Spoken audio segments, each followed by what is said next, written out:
We're going to start posting each podcast episode that you see on YouTube a week earlier on Patreon. So feel free to join for early access to all episodes. Plus, we're going to start doing bonus podcast episodes every week. So if you want to join Patreon, it's patreon.com/concrete videos. Next week's episode is already posted there, so feel free to go check it out. Hello, world.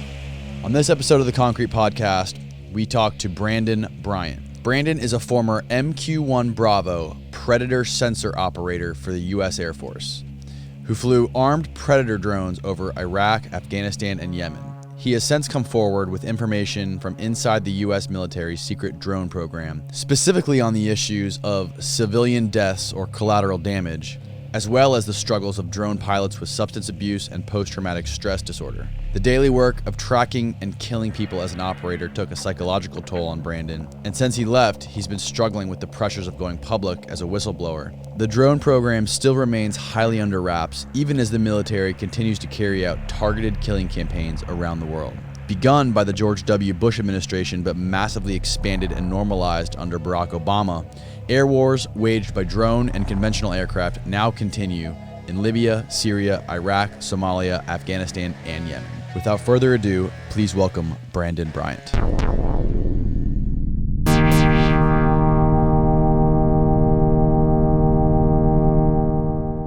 Thanks again for doing this, man. Super stoked to talk to you. Yeah, no worries. I'm honored that you've chosen my story to be interested in. When I first saw your story online, I never could have imagined what it would be like actually controlling some of these Predator drones that you flew. So for people out there who don't actually know your story, let's give you like sort of an introduction for this podcast. All right. So you operated Predator drones for the U.S. Air Force from 2006 to 2006 to 2011, right? Correct. Okay. And now you're essentially a whistleblower on the program. Correct. Because let me put it this way. Let me just ask you this. What is the problem with the United States using drones for warfare? I'll just reference Sun Tzu in the Art of War. He says that protracted warfare is not beneficial to the state. And he says that our warfare is evil inherently, but if you have to do it, here's how you do it to win. And we're using drones not to win, but to bring devastation and control over an area. So in the Art of War, in that philosophy, what we're doing with drones is inherently evil because we're not using them to finish the war and win. If we are, well, we're not even in a war, we're overseas contingency, right? That's what they call it. My own personal reasons for doing it is that we are indiscriminately killing human beings and celebrating it, and then pretty much destroying whatever moral fabric or moral law that we are supposedly fighting for. I don't think a lot of people understand that drone strikes primarily kill civilians. Is that right? It's not inherent. Like, it's not like they go like, "Oh, this guy's walking his dog. We're gonna fucking kill him." No, it's not. It's not inherently that. It's more like they're but bystanding civilians, just yeah. as like a consequence of killing one person who lives in a building. They're gonna kill. Right. They call it collateral damage, and it's a term that they use to marginalize an individual human's life and just make them a tally mark. I saw a lot of really bad crap while I was in, and I've only really talked about my own experiences and my own sin and shame, but they would really, like, if there was probably 15 people at a wedding and they were there to strike two, the 15 people were collateral damage worth getting those two people. So an example would be if some Rambo character whose job was to go overseas and go take out a terrorist target, and this guy is just going through an entire apartment building with his automatic weapons, just slaying every every innocent bystander, all the women and children, on his way up to the top floor to find the terrorist, just murdering dozens of people in this building before he actually gets the target. This guy would be a war criminal. This guy would be in a prison somewhere. Same like President Trump, former President Trump, pardoned 4 Blackwater dudes for doing that, right? They were basically in downtown Baghdad and were murdering people on the street. And that is essentially what drones do, just in an unpersonal type of way. Yeah, it's a weird thing where if you just take us out of it, if you remove us from it, it's this weird thing where it's like now it's this bridge that we're able to cross. In a sense, it's I talk a lot about warrior culture and warrior philosophy because I grew up in a family of wrestlers, right? So like from the moment that I could pretty much walk, I was on or around the wrestling. And in wrestling, you face your opponent. You work hard, you train, you understand your body and how you move, and maybe study the enemy's movement so that you can beat them. With drones, there's no facing your enemy.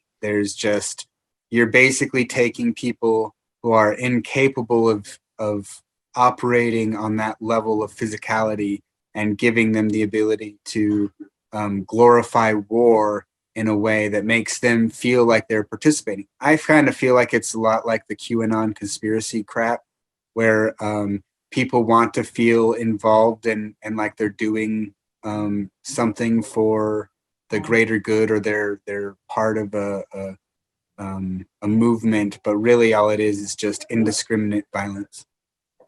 Now, the argument against this would be, we're doing this to keep people safe here in America, right?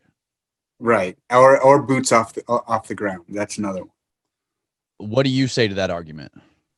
I say that we devalue the people that are part of the warrior class, that dedicate themselves to sacrificing their life for a noble cause, right?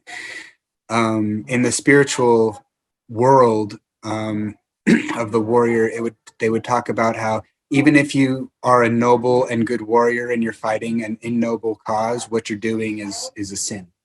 And so we're taking people who, let's compare drones to a sniper, right? A sniper's in country, they're sitting there with their partner, they're monitoring, they're sometimes laying down for days at a time without moving, right?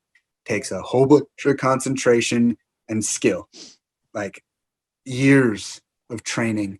Well, you're putting that same kind of power within the drone operators, but you're taking young men and women out of high school and giving them the power without the training, and glorifying something that doesn't deserve to be glorified. Now, isn't another thing that like we tell people going to war, going off to fight wars, that they're fighting for a noble cause, they're fighting for freedom. Mm-hmm.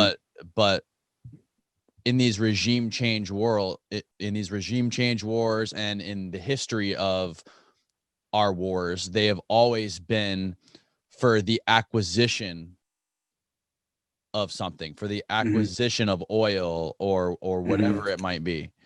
But we tell these people, we tell our military, our warriors, they believe that they're fighting for a noble cause. They believe that they're fighting for freedom or for peace. Have you ever read Lieutenant Colonel David Grossman's On War and On Killing? No. So he's got 2 books, On War and On Killing. And On Killing is probably my favorite of the 2 because it talks about the psychological cost of killing in warfare. Mm-hmm. And throughout history, the idea of fighting for a noble cause is given to every group of soldiers that fight, even though we can see through our own lens now that usually that most people die in a very painful way. People cry out for their mothers. But what he says on Killing is that we we have to glorify it. A soldier has to glorify and say what he's doing is good in order for him to get past the barriers that prevent him from actually taking the steps necessary. The term that is used is drinking from the waters of the river Lethe, which is in Greek mythology. When you're dead, you have to cross the river Lethe, and it erases all the memories from your past so that you can be reborn again. And Mars, or Ares, the god of war, gives a cup of the river of Lethe to each of the warriors that fight, So we forget the lessons of history and our society, or we're not even taught it. And so we must, we have to, soldiers see their friends and brothers and people die, and they have to say that there's a reason for it. People who lose family in the wartime, they have to say, well, my son or my brother, sister, mother, father sacrificed their life for a noble cause, and it makes them feel better about the loss, the death, right? And without that aspect of it, people would be in despair and people would be up in arms, and righteously they should be up in arms, because if we look at the last 20 years, what have we accomplished at all with our conflicts over in the Middle East and Africa? We've just destabilized the world even more. For what purpose? They want to get rid of Iran because of some sort of control over monetary value of something. It's complete greed. We're not fighting for a noble cause. We're not fighting an enemy. There was a guy who was trained by the CIA who got men to fly planes into, places in the United States. It wasn't a group of people an entire culture. It wasn't a specific country. It was a person trained by the United States military, United States organizations and institutions that eventually turned on the United States and started this whole conflict. If we look at like what happened right before 9/11, the day before 9/11 happened, I think it was Colin Powell was getting on MSNBC and talking about how there's trillions of dollars that are unaccounted for at the Pentagon, and all of a sudden 9/11 happened. If we look at Halliburton and Cheney, they've made trillions of dollars off this war, and we see that our country is in severe debt. Our people are in poverty. It's hard to get healthcare. It's hard to get food. It's hard to get shelter. So we've really just destroyed our entire culture for an emotional reason rather than a logical reason or even a spiritual reason. Like when I first joined the military, I didn't do so to kill. I joined under the intelligence program. I did so because I was going to get 4 to 6 years, get my education, get out. I didn't intend to join the drone program. I just scored high enough that they just shoved me into it. But when I was joining the military, I asked my family they watched Fox News. They're the typical Republican Christians that don't even think for themselves. But they were saying that we need to go over there. We need to destroy the enemies of God and all that type of stuff. But when I actually joined, they were like, oh, you're going to go overseas and get killed. Like, we don't want you to do that. So they were willing to send other people to die. But when it came to a personal sacrifice, that ideal was put in jeopardy. And then once I actually went through the experience and came out and started talking to my family, I was wrong because I was no longer in agreement with their ideology. They still think that we need to be over there. And unfortunately, the Christians that I know still think that we need to be over there killing Muslims because they're the enemies of God. We're not over there for anything else. Well, where's the oil? Where's the resources coming back here? Where's the democracy that we went to go stabilize? Even if we look at the Kurds who Saddam Hussein was genociding, burying in mass graves, we went over there, and as soon as they're free, they're going up north into Turkey, north of Mosul, and then we're using our own drones to help kill them with the Turkish military. So we betrayed our own allies over there, basically our only allies over there. And it's what's it for? It's for greed. There's no nobility. One of the biggest problems is it's really hard for anyone to have a deep, nuanced understanding of all these real issues, right?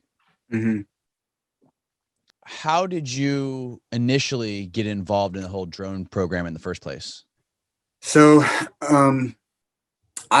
like I said, I joined to be an intel operator. And they told me that I would be working with people like James Bond and shit, and played on my 19-year-old ego and sense of adventure. But when I got through intel school, I was in the top 10 percentile of my class, and so they chose me.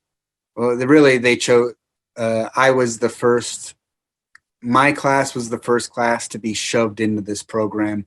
And then basically every class after me for a year were shoved into the drone program, to the point where they had too many people in it. And so it was more an act of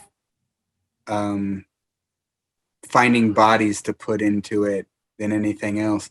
And I even tried to get out. Like when I showed up to the Creech Air Force Base, they told us that our job was to kill people and break things. And I even went to my commander and was like, I didn't sign up to do this. And he was like, are you a fucking pussy? Are you going to do their job? Didn't you not swear in order to defend the Constitution against all enemies, foreign and domestic? And I was like, yeah. And he's like, well, then get out there and do your fucking job, And I was just an airman first class. I was the bottom of the totem pole. And this guy was a lieutenant colonel. Who the fuck am I to talk against this guy? Right.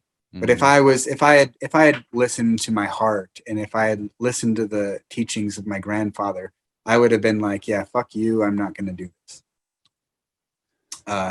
But that's not necessarily the case. And when I look back at my time in the drones, I scored a 92 on my ASVAB, which is the military aptitude test.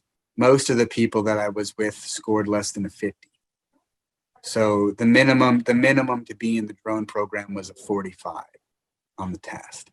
And so really what they wanted was bodies. They were ramping up the program. They needed people to sit in the seat to do the job. When I was in the 15th Reconnaissance Squadron, I was the first MAC qualified drone operator, and MAC is multi-aircraft control, where basically a drone operator flies the aircraft himself with just the assistance of a pilot. And there were plenty of people that were in my squadron that could not do that job because they did not have the aptitude to monitor and take care of a plane by themselves. And what kind of things were on this aptitude test? Like what qualities were they testing you for? It's basically like reading comprehension, mechanical comprehension, linguistic comprehension. There's 4 categories. I can't remember the 4th category. Is it true that they specifically look for gamers, like people who are professional video game players? Maybe now, but that wasn't the case. Okay. Bye. When there was a lot of us that played video games when we were in the military, especially World of Warcraft. There was a whole bunch of us that played that together. And you can definitely tell that there is a skill set that is directly involved with this program. The hand-eye coordination, the ability to instantly recognize whatever button presses that you need to do in order to make the action happen. It's not really that complicated. Nothing near as complicated as playing World of Warcraft. But there was definitely a skill set. If you even just look at the stick control, it was like if you were able to play Microsoft Flight Simulator with a joystick, you were able to do this. And there were a lot of people that their stick control was really horrible, where they took the control stick and they would be like bloop bloop bloop bloop bloop bloop, like so the camera would go down, like, so there was the camera didn't have the smooth controls on it, right? Right. And you could definitely tell the difference between someone who was put in the program and without any real skill versus someone who practiced that skill a long time. Over in Europe, they are recruiting gamers for their own programs, like in Norway and England and the UK.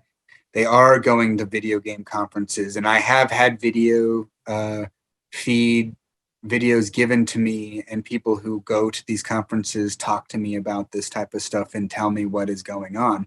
I've not done that myself, though maybe I probably should at some point. If you go over to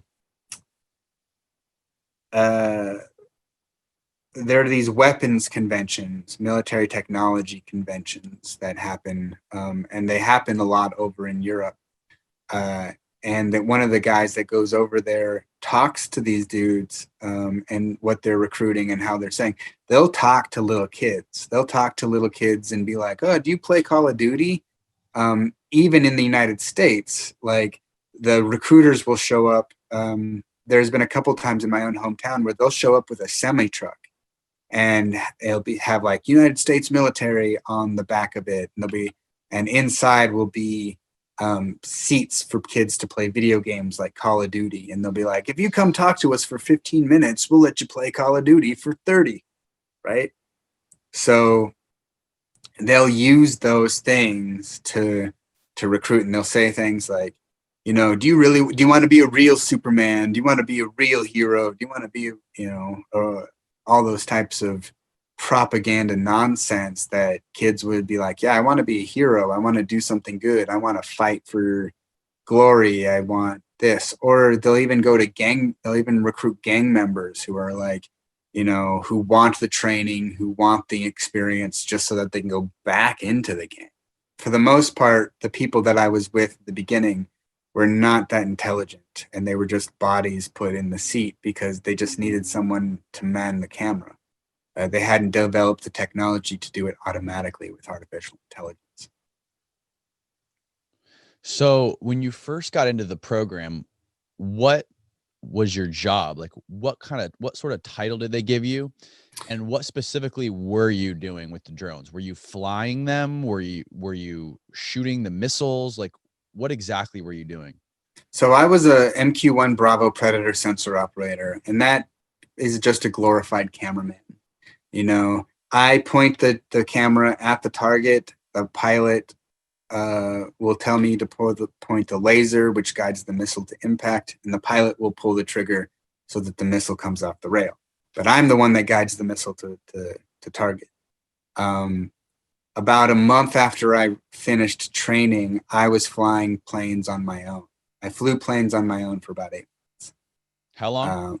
8 months. And that means with minimal pilot input. So there's an officer pilot and an enlisted sensor operator, and I was the enlisted dude. The reason why they have a pilot in the other seat is because pilots are JTAC qualified. So they're qualified to drop ordnance with the approval of a joint tactical air controller on the ground, who watches our video feed and confirms that that's what they want us to do. And the JTAC is the guy he basically knows what every single ordnance does and its impact radius, percent of incapacitation, which is like, in order for us to fire with friendlies on the ground, there must be a 0.1% of incapacitation, which for the Predator missile is 105. What does that mean?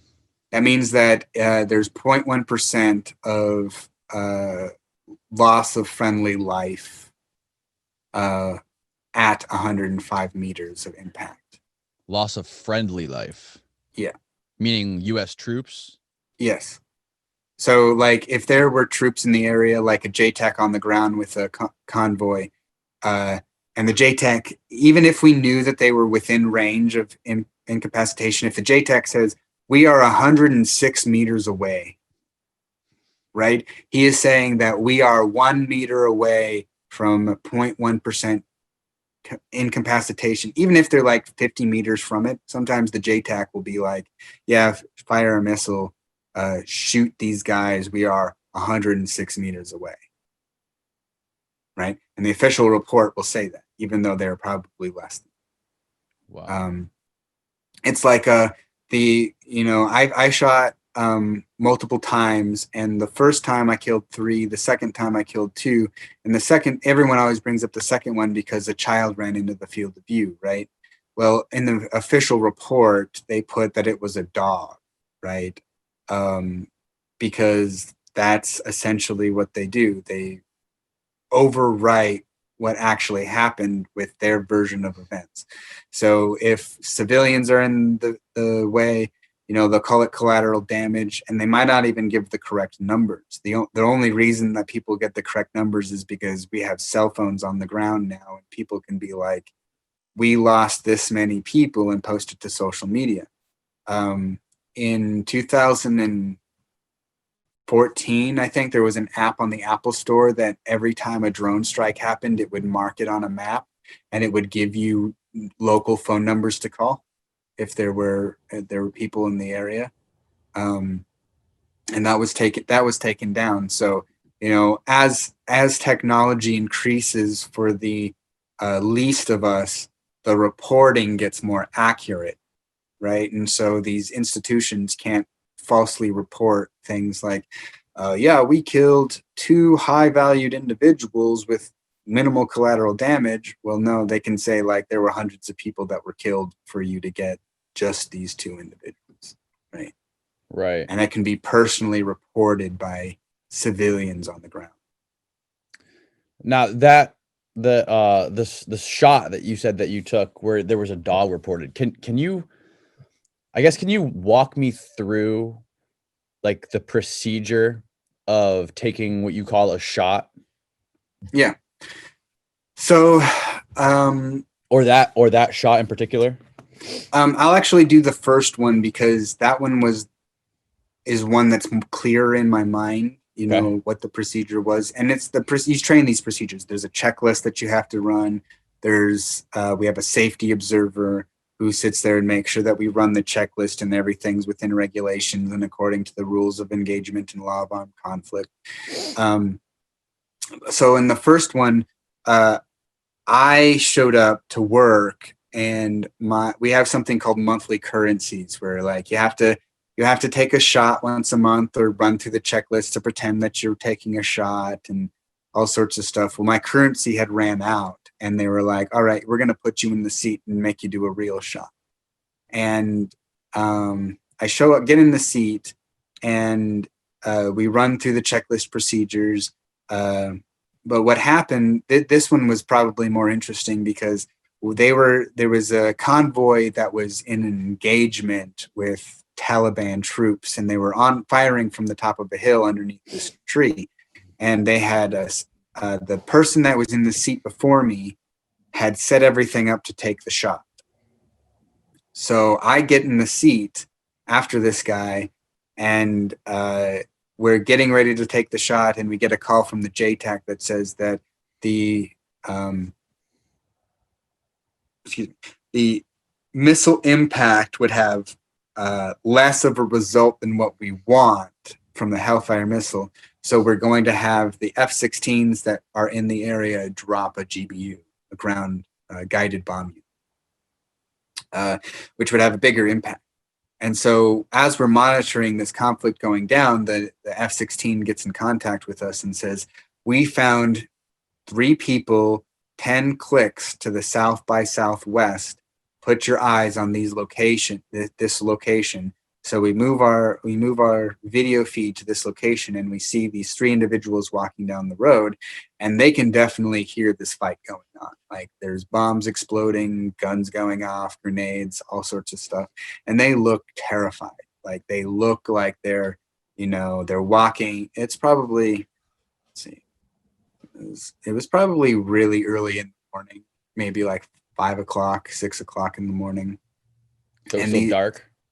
Yeah. And so there were three individuals. Two of them were walking and talking together, and you could see their hand movements and all these types of things. And the third person in the back was lagging behind, and he could probably hear the F-16s in the area. He was probably listening. And so as soon as we put eyes on these guys, the screener, who is the intelligence dude, who was my job originally, that was the job I trained for, is watching this video feed and confirming what's on the video feed. And he says, we got three individuals with weapons. And the JTAC says, confirmed weapons, you are cleared hot. And cleared hot means you are cleared to engage these individuals at your discretion. And so the pilot gives a 2-minute call saying that we'll be ready in 2 minutes to pull the trigger. We run through the checklist. We power up the missile. We point the laser, and the JTAC says, point the laser between the feet of the individuals in the front, because we'd rather get 2 than 3. So point the laser, and if I'm going to give you a little background information of my emotional state at this time. So my very first mission, I saw a convoy hit an IED, and I heard there's cries over the radio for medical help, and basically all we could do was sit there and watch them. So I had this, programmed hate into me. I watched our own guys die, people on our own team die. I want to fucking kill these guys. I want them to die. I want them to suffer the consequences for hurting us. And there's a difference between killing out of survival and killing out of conflict and killing out of hate because of an ideology.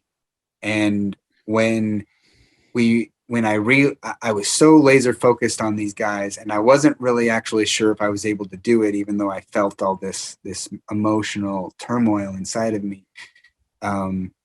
When the missile finally impacted and hit, it was the missile comes off the rail, and 1.3 seconds after it comes off the rail, it hits the sound barrier, so it sonic booms. But because the missile takes so long to get to target, the kinetic energy of the missile slows down, that the sonic boom hits the target about 4 to 6 seconds before impact. So the guy that was behind everyone else heard the sonic boom and runs towards the other two, and we ended up getting all 3. Right? So the first 2 people were in pieces. I mean, you could see the body parts everywhere. And the third guy had his right leg cut off right above the knee, and I watched him bleed out.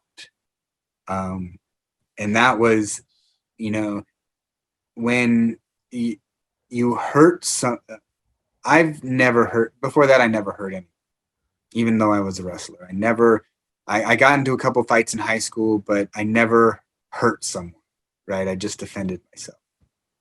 This didn't feel like defending myself. This felt like straight up murder. Like, I watched the guy bled out. He was rolling around on the ground. I can only just imagine what he was thinking, right? Like, he knew he was dying. Like, you can tell he's like rolling on the ground, holding his leg. And the people watching our video feed were like, keep eyes on. We just want to see if anyone comes up and picks up the body parts. And so I kept my camera on it, and we watched this guy in infrared turn from a hot blob with his blood squirting out of his leg, pooling underneath him.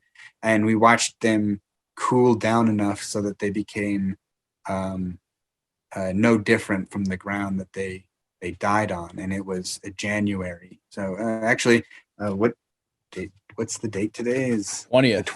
Okay, so 6 days will be my 15th year anniversary, 14-year anniversary from when. 15 years. Holy shit, 2021. Yeah, so it'll be 15 years since my first Hellfire missile shot. Jesus. And I remember it as clear as if it happened yesterday. And after, you never really think that you can do it until it happens. And after it happened, I was devastated. Like, I was in shock. Like, I felt like I just did something that I had no right to do. You know, I took another human being's life in such a gross way. Like, they had no way to fight back. They had no way I didn't look them in the eye. I didn't know who they were. I didn't see their face. We just ended their life. And I watched a guy slowly drain his life out. And afterwards, I left. Like, I left when people were celebrating in my squadron. People were like high-fiving themselves as if they're like, yeah, we're winning the war on terror. Yeah, high five. Yeah, congratulations. But I felt nothing but sickness in me. And I left. And as I was driving, I drove off base and I called my mother and I cried to her. And I, as a young man, like, I cried and I was like, I can't believe I did this. I can't believe that I did it. I felt so sick. And I called her after every shot to tell her this. And the advice that she gave me was, you know, I know that it's a horrible thing, but you're being there and feeling bad about it is a good thing, because it means that you'll make sure that the wrong people don't need to die. The wrong people aren't going to be killed. But as I reflect on my time in the military, I'm not sure if there was a right person. You know, we caused this whole mess. Like, even there was one time I was in what they call the Predator Operations Center, which is similar to what they show in movies and stuff, where there's all these video screens in this command center with all these feeds going on. And there was one time in downtown Baghdad that I watched a dude pull out two little girls from the back of his vehicle, the trunk, and execute them in the middle of the street and drive off. And he did it because he was like, the US can't touch me. Like, no one can touch me. And he did it as a statement. In Afghanistan, I watched a mayor, a village elder who led his village be kidnapped by known members of the Taliban and executed as well. And even these guys, like, the guy was executed for not cooperating with them and for cooperating with the enemy, right? We were the enemy. And so even when I look at them, like, I feel like that's our fault. You know, we caused this conflict. We caused this strife. We weren't going over there to bring peace. We were going over there to bring a sword, right? And we were doing this in such an unhealthy way. And no matter what I look back at, I don't feel like we were noble. You know, we didn't do it good and right. And in my second shot, when the child ran into the field of view, like, I remember my supervisor. So it was called out on screen that that was a dog that was on the field of view. I asked my pilot. How did that whole second shot start? Like how did that whole mission, or that whole operation specifically begin? So usually, you know, things, when the shots happen, it's not like an immediate thing. Usually there's a buildup. They had been following two high-valued individuals, and they had thought that they were in this farmhouse, and they had been monitoring traffic in and out of this farmhouse, and eventually they thought that, well, the two guys that we're looking for are in there, so we're just going to take the shot. And that decision had been made before I sat in the seat. And so when I had come to sit in the seat, I didn't know about that decision, right? So I had just been, the guy before me had been watching this for 8 hours. The guy before him had been watching it for 8 hours and then launched the aircraft to this mission. And I had just thought, well, I'm just going to be the guy that just watches this mission. I thought that usually they're going to act, when they say that they're going to action a place, they're going to send a group of Rangers in there to capture these dudes and figure out what they're doing. And so when they finally made the decision to shoot, it was more like, well, we don't want to send anyone in there. We're just going to shoot these guys. And while I had been feeling quite loathsome of myself, I thought that, I'm in this position, I might as well follow through.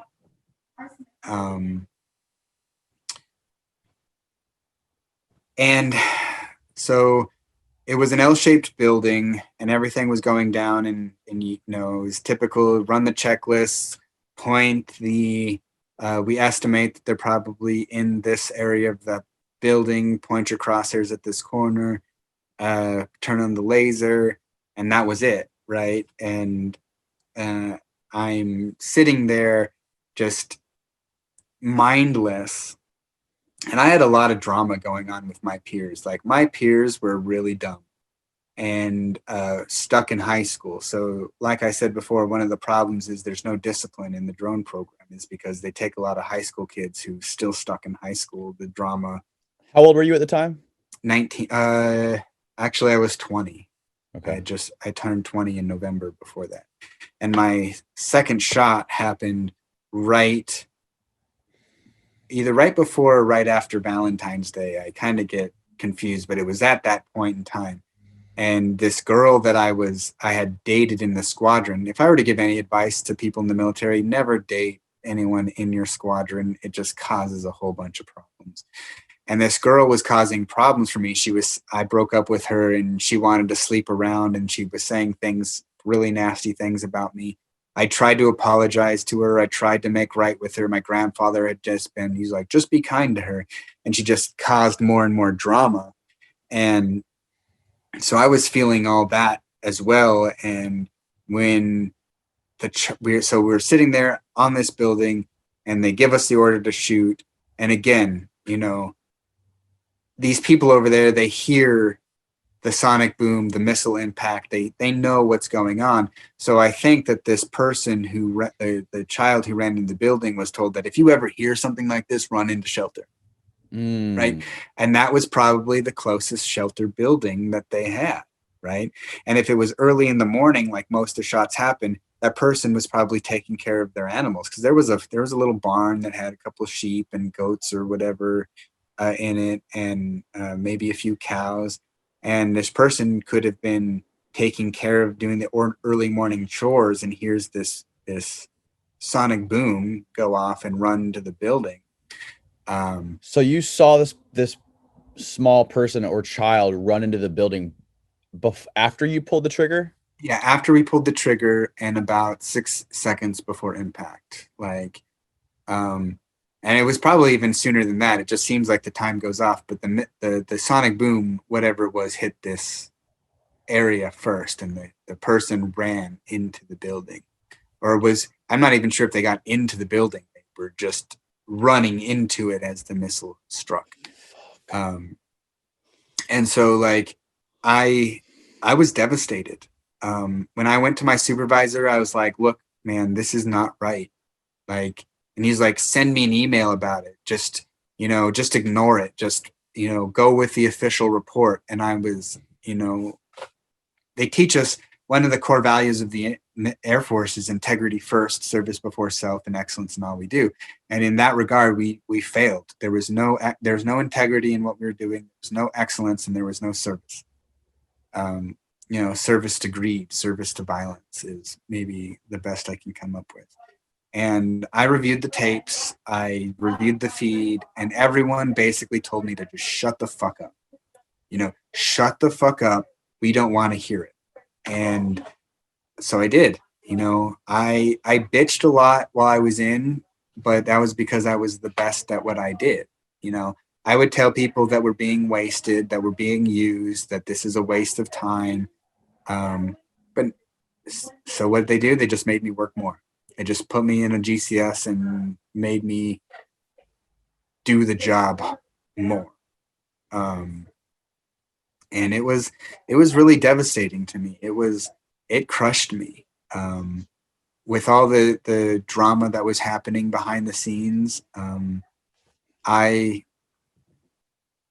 it killed me. It really, it killed who I believed that I could be. It killed the dream that I had for who I wanted. 1 second, I'm going to shut the door. Okay.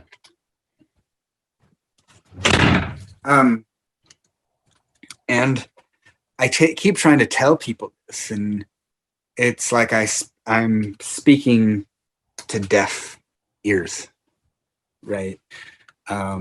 When I remember when I first got out, of the military, I started hanging out. I met a Vietnam veteran who recognized the signs within me, and he's like, you need to go to therapy about this. But I had a top secret clearance at the time, and I knew that going to therapy puts your top secret clearance in jeopardy. Actually, I think I still have my top secret clearance now that I think about it. How do you still have a top secret clearance? Because I got it renewed right before I got injured, and it's it renews for 10 years.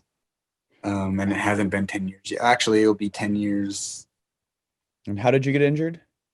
I had I have a traumatic brain injury. I had a 170-pound log. It dropped on me during a training exercise. Oh.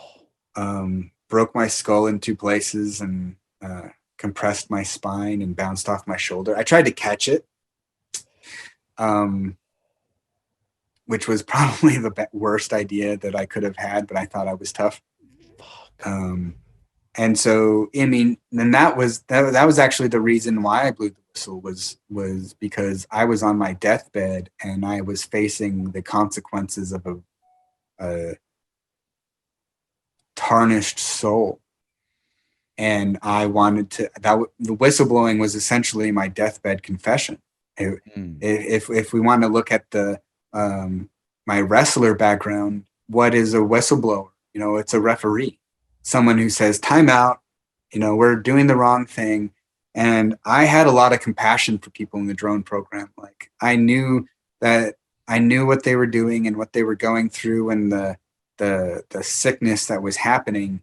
But after I came out and started speaking, it was like everyone turned on me, you know, in the worst fashion. Like, you know, I have a stalker, you know, now his name's Rick Reinierson. He has this blog who talks, he says all sorts of shit about me. He's in his blog. He calls me, he says that I'm part of a death cult who used the powers of the people the souls of the people I killed to give myself supernatural powers, stuff like that, all sorts of weird shit. And this guy he claims to have come from the program. And they say all sorts of shit. My call sign in the military was church because I was a good church kid, you know, and I'm no longer religious. In fact, I disdain religion above all things. I think that it leads people astray more than it leads people to light. Mm-hmm. And even in the military, they say that we're doing this for God and country. When I was in the 3rd SOS, they made me go see a chaplain because I couldn't see a therapist due to my clearance. And the chaplain was like, God wants you to feel this way. God wants you to kill these people and it's all right. And like they were trying to use my own religion against me. When my great grandfather was a minister for his whole life, and my grandfather was the one who raised me, and he would totally have been, you know, I didn't get to confess to him anything before he passed away. But I know for a fact my grandfather would have been like, this isn't the God that I told you about.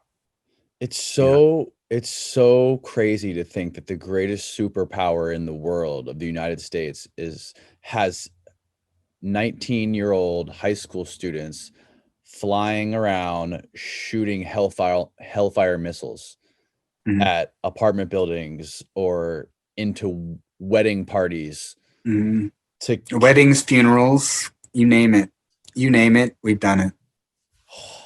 Dude, it's mind-blowing to think about that. Yeah, it's the reality, and it's strange to see all the media. Like one of the reasons, so a big reason, this is kind of a serendipitous moment, but when I was so my injury happened when I was in training for survival. I was going to be a survival teacher, you know. I didn't want to be a guy on the ground because I knew the shit that they went through, but I wanted to be someone that taught people how to survive in these scenarios, right? And when I was in training, when I was in breakfast one day, they would always have the news on, whether it was MSNBC or CNN or Fox News. They usually had one of each. And Obama, there was civilians, was it civilians or friendlies were killed? Something, an accident happened with the drones and it was being reported. And President Obama himself was saying that it was the operator's fault that this happened, not the intelligence, not the military. And I was like, oh, motherfucker, I voted for you. And you just straight up lied and threw the entire drone community under the bus. And that was actually one of the ideas that I had, was to redeem my own group of people, because we're just instruments, right? We're just basically tools for the military to do this job. We have no say, and they don't even tell us who it is that we're killing. They're just like, this guy's a bad guy. We're looking for nefarious activity. We want you to shoot him. This is what we've determined. And it just really infuriated me that, they were blaming us for their poor decisions, for their mistakes. They weren't taking responsibility. And there was I could speak about the military leadership and how they're very poor. The military leadership that was in the program, they didn't fly. Most of them were people that were rejects from other squadrons.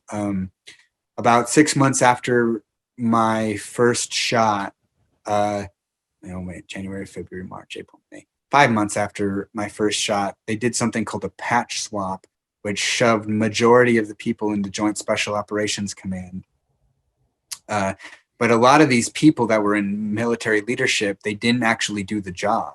They were trained to do it. They would come in, they would do their currencies once a month, and they would get flight pay. And it was like basically double their income, and they wouldn't even be flying. And people like me, we didn't get flight pay.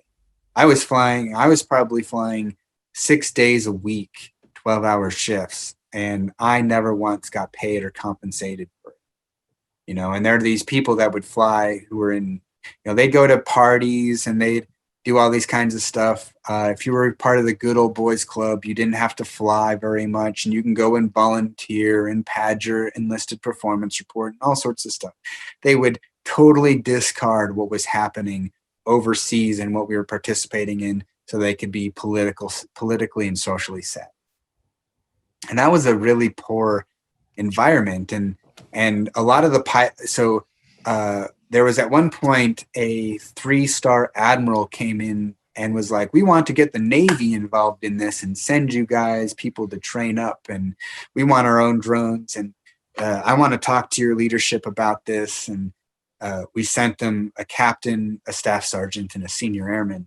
And the guy was like, where are your senior leadership? Where's your upper echelon leadership? And we were like, well, these guys know the most. They've been in the program the longest, since it was in prototype. And the guy was like, yeah, this is unsatisfactory. Went to the Secretary of Defense and the Secretary of the Air Force and said, we need to put bodies, higher enlisted and officers into these positions.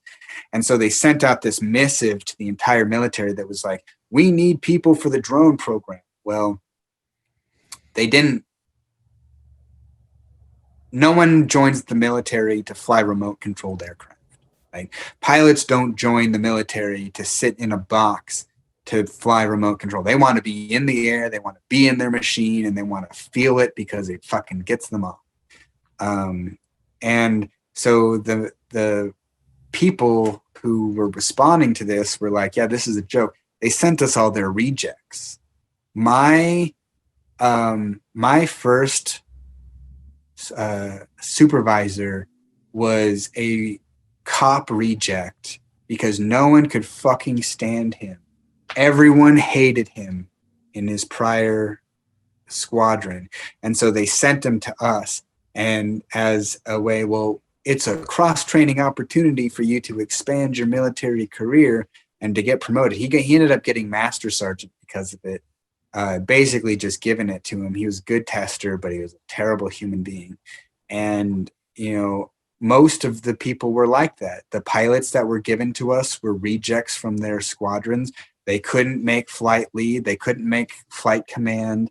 They were one of the pilots that I loved to death was he was a B-52 guy, and he would get airsick. So because he couldn't stay in the air, they sent him to drones. There was another pilot that I loved who was my commander in Iraq, and the reason he was an F-16 pilot, and the reason he was no longer an F-16 pilot was because his eyes were going, and he didn't want to get out of the military, forced retirement, so he became a drone operator, right? So we had a lot of these guys with medical problems, and there's a couple good dudes with behavioral problems as well. They spend millions of dollars to train these guys, and then they don't want to get rid of them, because if they kick them out of the military, these guys either go to jail or spend the rest of their lives trying to. Ooh, shit! My. What happened? Your computer fell. Yeah, my little desk thing is. Broken. All good. Lay down, bud. Lay down. Lay down. Lay down. Lay down. Lay down. And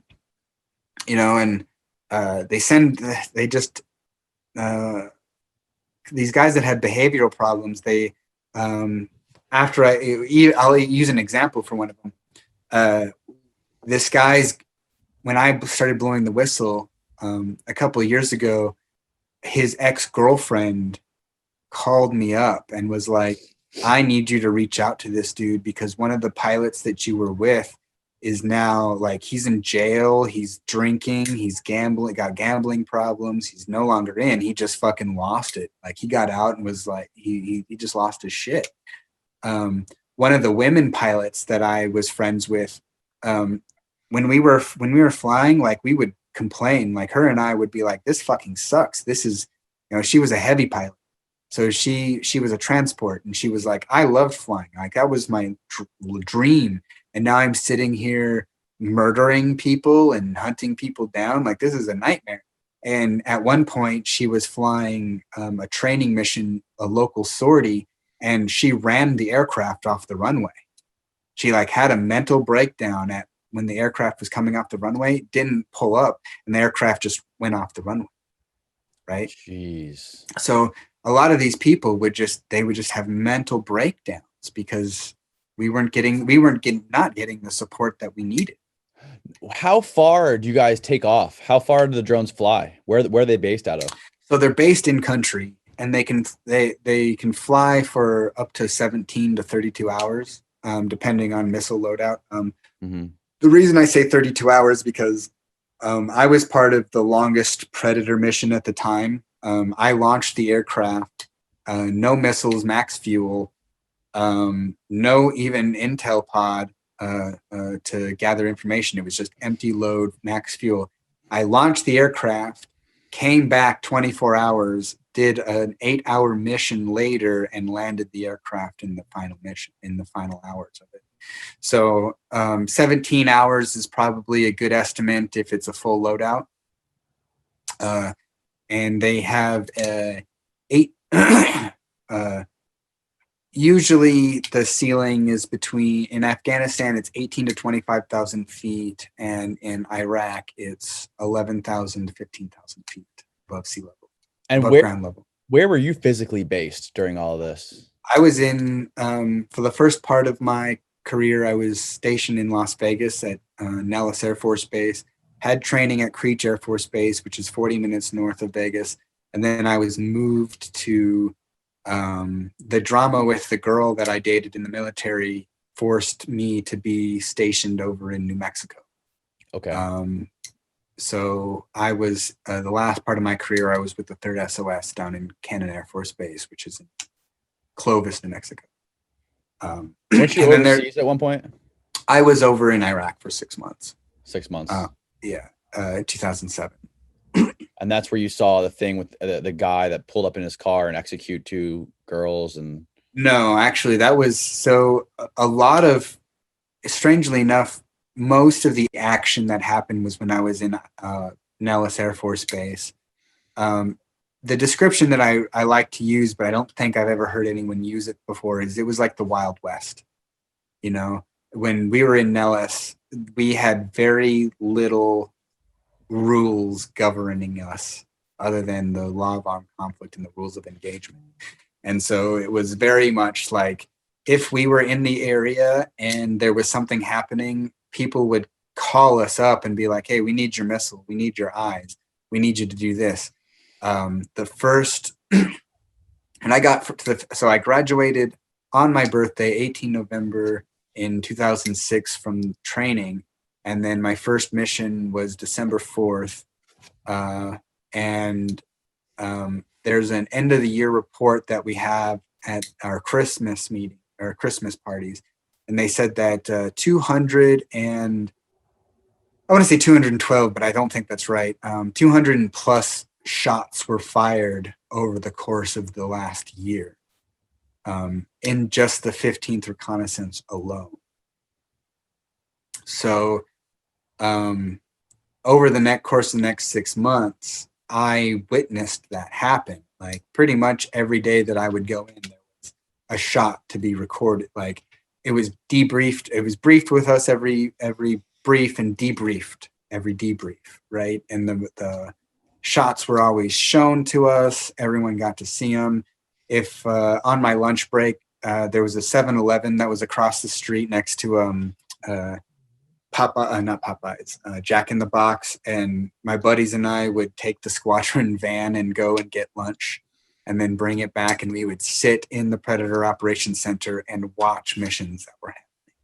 You know, we'd be sitting there with Slurpees and fucking corn dogs and watching this shit happen. When I was in the 3rd SOS, we went from basically 200 shots plus a year with the 15th Reconnaissance Squadron to the 3rd SOS to maybe less than 10 shots a year.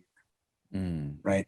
Because I actually respected the Joint Special Operations mission more than I respected the Conventional Forces mission, because they were, in my understanding, they were actually hunting the dudes that were high up individuals and trying to not let this conflict go out of control.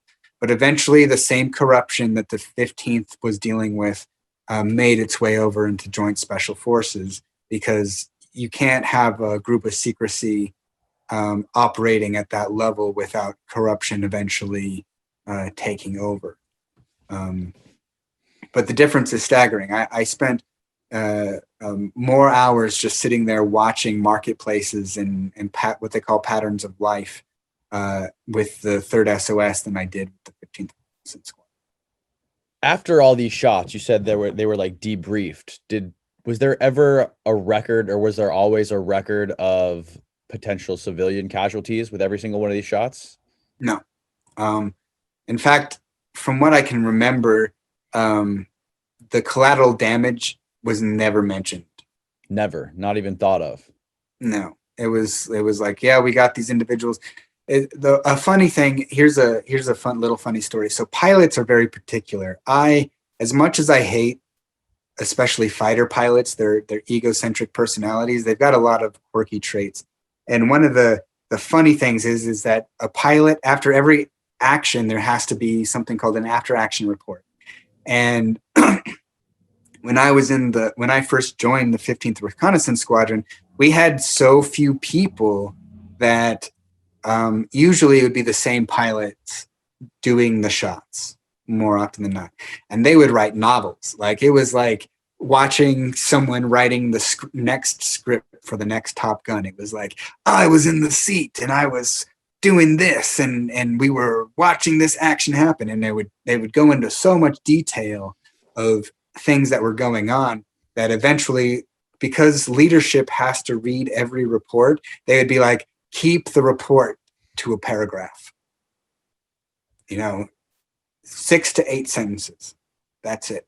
So, and then it became, after that order came down, it went from being everything reported as what's going on to being like, not even complete sentences. It'd be like, missile came off the rail, missile impacted, missile took out 2 individuals that were labeled as high-profiled individuals, mission accomplished, stuff like that. So it wasn't even like, I remember reading one report and the pilot was like, I was sitting there drinking my coffee and we got the call from the JTAC to power up our missile. Like, it was just like this thriller that they wanted to write, right? They wanted to be a part of it. I actually knew a pilot who got out and went to Hollywood because he wanted to write. He was so inundated in the Top Gun world that he wanted to write a Top Gun script for drones. Really? Yeah. That's fascinating. I'm actually curious about this new Top Gun movie coming out because I hear that there's drones in it. I didn't even know there was a new Top Gun movie coming out. Supposed to come out this year, but it's coming out, or last year, but it's coming out this year. Really? Yeah, Top Gun 2, Tom Cruise and everything. No, they're not doing Tom Cruise again, are they? Yeah. Really? Yeah. If I ever had the chance, I would actually like to get a conversation with that guy because there's so many people and so many pilots that just reference Top Gun and him and Maverick and the drones. Like they wanted to be Maverick. Like I have more respect for Iceman because Iceman was professional. You know, it was Maverick's mistake that got Goose killed, right? Right. And Iceman he's not a bad guy. He was just a strictly disciplined dude, you know? And so many of the pilots that were in the drones were rejects but they felt, because of that, they felt like they didn't belong in the normal group. They were the Maverick. You know, my stalker, Rick Reinerson, wants to be Maverick. He wants to be Maverick. In fact, he labels himself as Django from Django Unchained. Like he wants to be Django. Like he has this idea of this egocentric, great personality that he wants to be, but essentially they're just wannabes. Yeah, well, like we were talking about earlier, it kind of gives them a story, kind of gives them some sort of meaning or purpose, right? I feel like everywhere you hear about drone strikes or you hear about these drone operations and the massive civilian casualties, it's always synonymous with Yemen. Why is Yemen and drone strikes so synonymous? Mostly because we shouldn't even be over there. And Yemen is a humanitarian crisis going on right now. Like the children are starving, entire places are being devastated. And the excuse that was given to me was that their government requested us to help them out. So when I was in the 3rd SOS, the end of my enlistment, I was a part of an operation to track down and hunt Anwar al-Awlaki, who was an Islamic imam, a holy man. This guy, when 9/11 happened, was invited to the White House by the Bush administration and was even friends with the Obama administration. Like, went to the White House and was like, yeah, we need to be over there. There are, radical Islam is not Islam. Where's this guy originally from, Anwar al-Awlaki? For people who don't know his full story, like what? He's from Yemen. Okay. But he was a United States citizen and lived in Colorado. I think Colorado Springs, actually, if we want to be specific. And his son, Abdullah Rahman, lived here too, right? And so when Anwar al-Awlaki, he was invited, being a celebrity in his religion, he was invited to go to mosques all over the world. And he especially, of course, any compassionate religious figure would go and help his people, regardless. Like, one of my favorite phrases is from the Bhagavad Gita, when Lord Krishna is talking to Arjuna, and he's like, anyone can come to me, whether they be good or evil, and I will give them fair judgment. Right. And I think that, my grandfather was the same way. Like, if anyone came to him, regardless of whether they were the worst scum in the world or the noblest of saints, he would still talk to them as if they're still human. And so Anwar went to a mosque, and of course there were people that were opposed to what the U.S. government was doing over there, coming in and talking to them, and he was giving them advice. We don't know what advice it was. I wasn't told what advice, but we got video of him talking to known members of, I think, Hamas. And just that alone right there was enough for people to be like, okay, we should kill him. But then he was like, he saw the devastation that was happening in Yemen. He saw what we were doing and what was going on. He was like, the United States is wrong. The United States is wrong in this. And you know what they decided to do? Kill him. right Well, before. anywhere. Sorry to interrupt, but I feel like anywhere you are, whether you're in the United States, Africa, Yemen, if you see a exorbitant amount of innocent people being slaughtered for no reason, you're gonna feel extremely passionate about, or extreme. You're gonna feel Compassion. compassion and or resentment for Hmm. whoever is doing that, whoever's responsible for that. Hmm. Yeah. And I remember that my leadership was, every brief that we'd have, they'd be like, this guy deserves to die. He's a traitor to the United States, blah, blah, blah, blah, blah. But no one really, one of the first times I actually ever read the Constitution was at the end of my enlistment. We swear an oath to this thing, yet we don't have to fucking understand it or know it. No one teaches us. They just like, do you swear to uphold the Constitution? Right. Yeah, Everybody right. talks about it. Yeah. You gotta And protect it. That's all we know. yeah, yeah, right. And so I remember coming in on one day, and one of the pilots, I'm gonna name him, and I hope he forgives me, but I respect this guy a lot. His name was Chris Ayers. He was a major in the Air Force, and him and I had a game going on. Wherever he was a briefing, I would go in and I would change one of his slides to say something silly or stupid, or I would like copy one of the slides like 10 times so that when he clicked the button, it would go to the same slide. So him and I would play these games to just entertain ourselves. And I remember coming in one day and he was like this. He was like, oh my God, like he looked sick. And I go up and I was like, hey, sir, what's going on? Like, what's up? And he was like, we're now going to be flying armed in Yemen, when previously we weren't. The episode that I said that I flew the longest mission, that was a Yemen mission.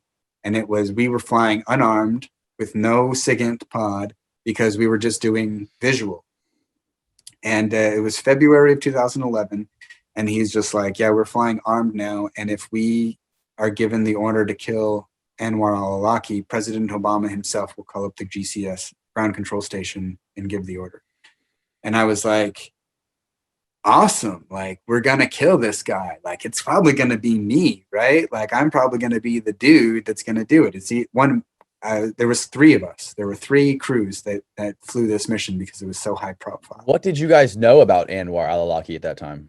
Nothing. Like, we just knew that he was a traitor. I didn't look him up. I didn't know anything. I was just doing what I was told, right? I didn't watch the news or do any of that type of stuff because I knew from what they were reporting versus what we were doing, I knew that they were reporting bad, right? And I was like, all right, we're finally going to get this mission done. So what's the problem? And he looks at me and he's like, Church, don't you understand that our Constitution says that even a traitor deserves a fair and free trial in front of a jury of his peers? We're violating everything that I swore to do. And I was kind of like, whoa, really? And he's like, yeah. He's like, this is wrong. And I remember, so we have to build a mission profile, a mission folder before every launch. And as I was usually the person that launched the aircraft, I was the one that was making this folder. So I'm sitting at the computer and I'm putting it together. I'm putting the dossier together, and I get this sense of, I'm standing at the printer and I get this sense of vertigo. Like I'm thinking to myself, yeah, I'm probably going to be the one to kill this guy. I want like if Obama, I voted Obama into office, right? Like I voted this guy. I'm going to get an order from the president of the United States, the guy who I voted into office. Like I just had it was like this euphoria. And then I remembered my first shot. I had forgotten about it. And I remember what my mom said. And my mom said that, as soon as you want to do it, that means that you are no longer capable of carrying the responsibility of doing it right. And I don't know if you've heard of a book series called The Wheel of Time. That's one of my favorite book series. I've read it 5 times. and it's a super long series, but there's one point one of the characters gets an axe, and he's this young boy, and he's like practicing with it in the woods, and he wants to use it, he wants to be this hero, and he ends up killing some other men and getting sick, like just horribly sick from it. And his mentor comes up and he says, he's like, it's good that you feel this way. You know, as soon as you want to do it, then you must throw that axe away and rock the other way. And my mom said the same thing in different words, you know, like right after I had done it. And so like I had this echo, like this series that I had loved so much, and my mom's words and my grandfather's teachings just echoed within me, and I had this sense of vertigo that I was doing the wrong thing, and I was like, I can't stay in. I was thinking about maybe re-enlisting. I was thinking about, like, had I re-enlisted, they were going to make me an MQ-9 Reaper operator. I was going to get sent down to White Sands. And then I was like, I can't do this. I can't be a part of this anymore. And right before I got out, it could have been like right before I got out or right after. No, it was right after. So I left early. I got terminal leave, 84 days of terminal leave. And in April of that year, they had their first attempt to capture al-awlaki, and they failed. The helicopter that was going after them had a critical malfunction and crashed in the middle of the desert, and I think it killed 5 Marines.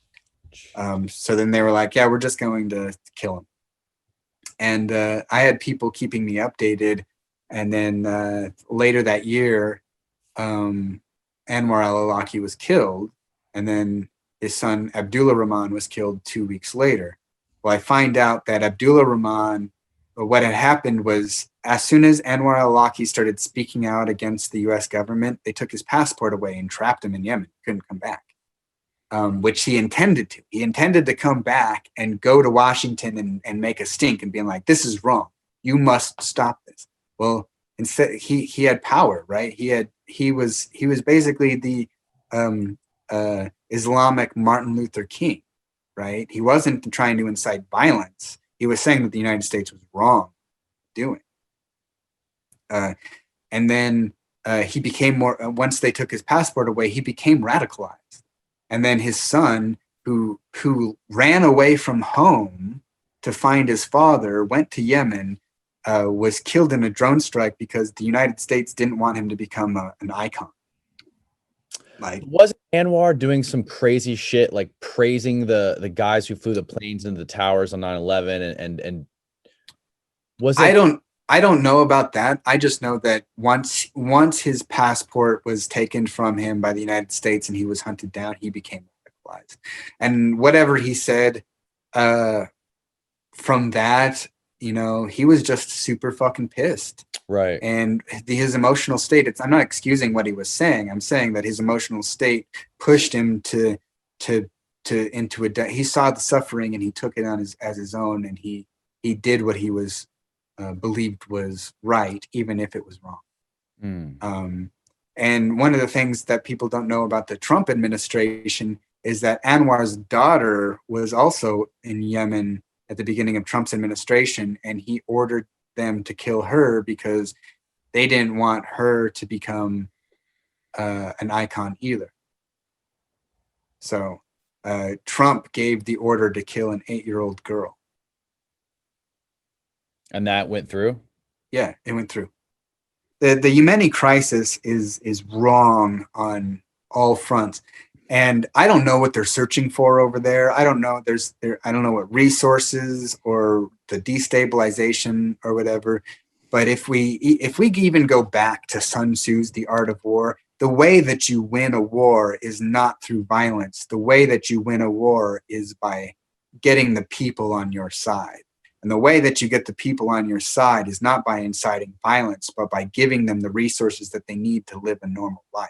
You know, not everyone wants to be an entrepreneur. Not everyone wants to be a rich CEO. Not everyone wants a golden fucking toilet seat. People just want to live their lives free and happy. And what we're doing over in the Middle East is causing the opposite of that. And even when we look at our own home, we're doing that as well. If we look at the Black Lives Matter movement, the same operations that were being done over the Middle East, the signals intelligence, the following, they were flying drones over, armed drones over US cities, following these Black Lives Matter people. Do you know Chris Dorner? Have you ever heard of him? No. So Chris Dorner was a radicalized police officer in LA who, a Black man who was seeing all the corruption going on and took a stand against the police, and they fired him. And so then he started killing corrupt cops. Oh, I have heard this story. So they found him in a cabin in the woods. And if you listen to the radio, the whole radio sequence that plays out was a fabrication. It was all an act. They said that they burned the cabin down with gasoline and everything, right? Well, what actually happened was they shot a fucking Hellfire missile and killed him. So he was killed on American soil by the California Guard with a Hellfire missile. How do you know this? Because I know people that were in the California Guard. So this isn't public. This isn't No. public knowledge. No. Oh. But those same tactics. That was the first. I think that was the first person killed with a Hellfire missile on U.S. soil. But they were in the protests that were happening all over the United States. The California Guard, the Texas Guard, the Syracuse Guard were all flying drones.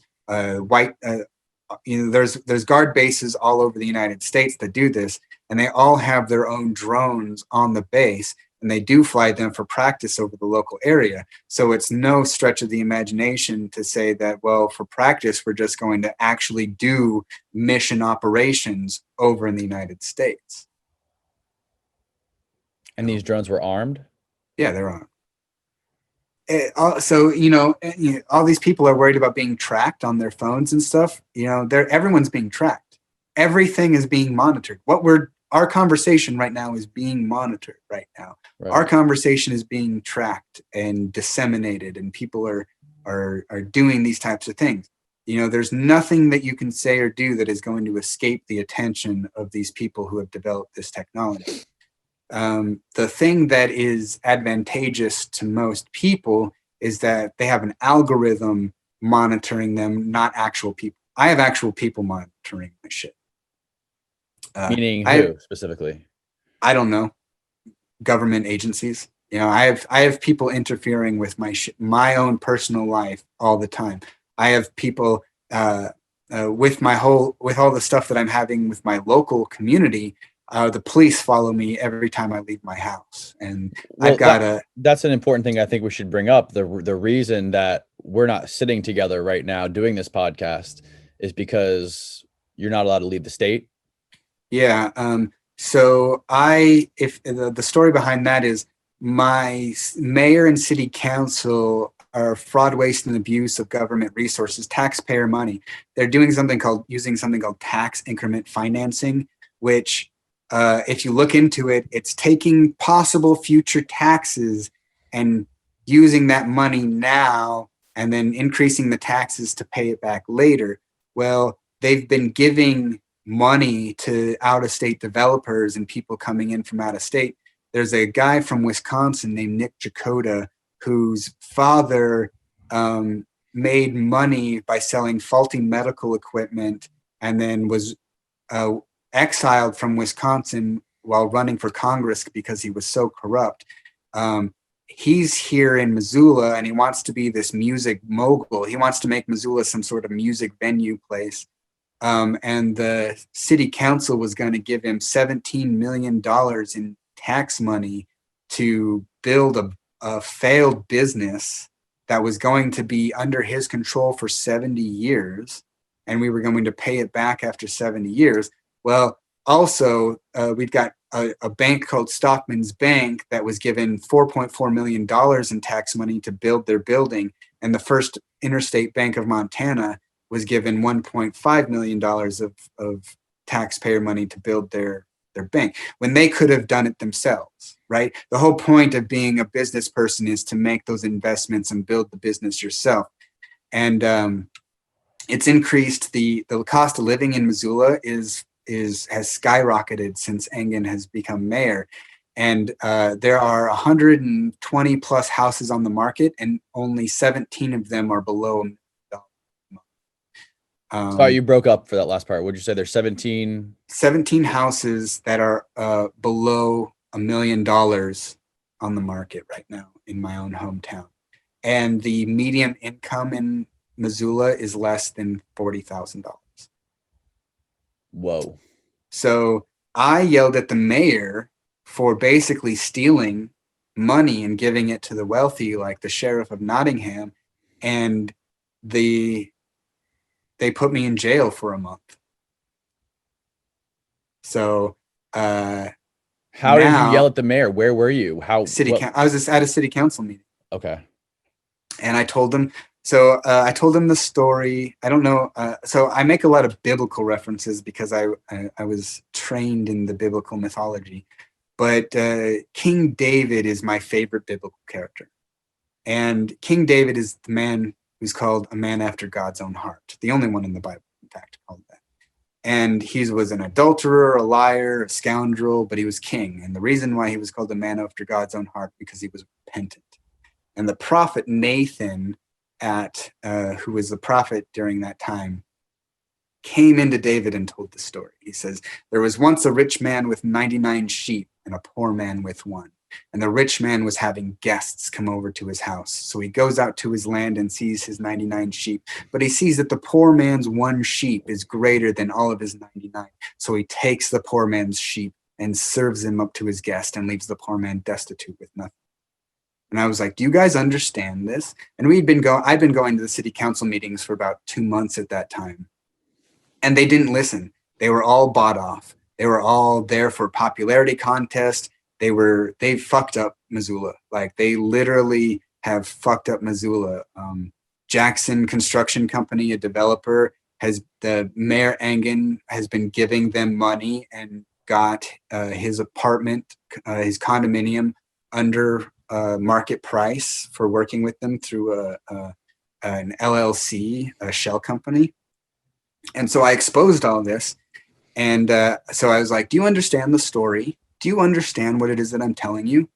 And they just kind of were like, they were on their cell phones, they were on their computer. And I was like, you are that rich man. And I yelled at him. And I was like, you have stolen from my home. You have stolen from my community. Like, my grandparents had to sell their family home. My grandparents had to sell their family home. My uncle had to sell my great-grandparents' home because they can no longer afford to pay the property taxes here. You know, we've been here since the 70s. My grandpa led Hellgate High School to its first state champion. Legendary. My grandpa has taken Hellgate High School. Yeah. Wow, what a great name. Where the city of Missoula, the entryway to the city of Missoula is called Hellgate Canyon. Really? Yeah. That's amazing. There's a beach right down the street from here that we call the Gates of Hell, because it's Junction 666. That's cool. Yeah, it's funny. Yeah, it's called Hellgate Canyon because when the settlers were coming through, the Native Americans would kill all the settlers and just leave their corpses. Oh, fuck. Yeah. Really? Yeah. Holy shit. Yeah. So like my family, my mom has been a teacher. My grandpa was a teacher at Hellgate, a biology teacher. My mom has been a teacher in the Montana School District for almost 25 years now. I was going to be a teacher. My grandfather was a minister, helped build a couple of churches here. Also, my father is a rancher who owns 10,000 acres up 40 miles from here. My family has deep, deep, deep connections here. And people are leaving because they can't afford to live here anymore, because wealthy people from out of state are coming in and buying the politicians. And the people that are the slumlords that are here, they force people to pay exorbitant rents, but pretty much all the people that live here live in squalor at their slums. My sister moved out of a place that this guy, he has multiple boats, he has four-wheelers and snowmobiles and a large truck, and he could barely be bothered to go and fix anything that they had wrong with their apartment. Like their apartment was falling apart. And so I yelled at the mayor, and they jailed me for inciting improper influence of a government official, is what they said. They arrested you right there on the spot? No, they put out a warrant for my arrest, and I turned myself in because I was like, you guys are fucking stupid.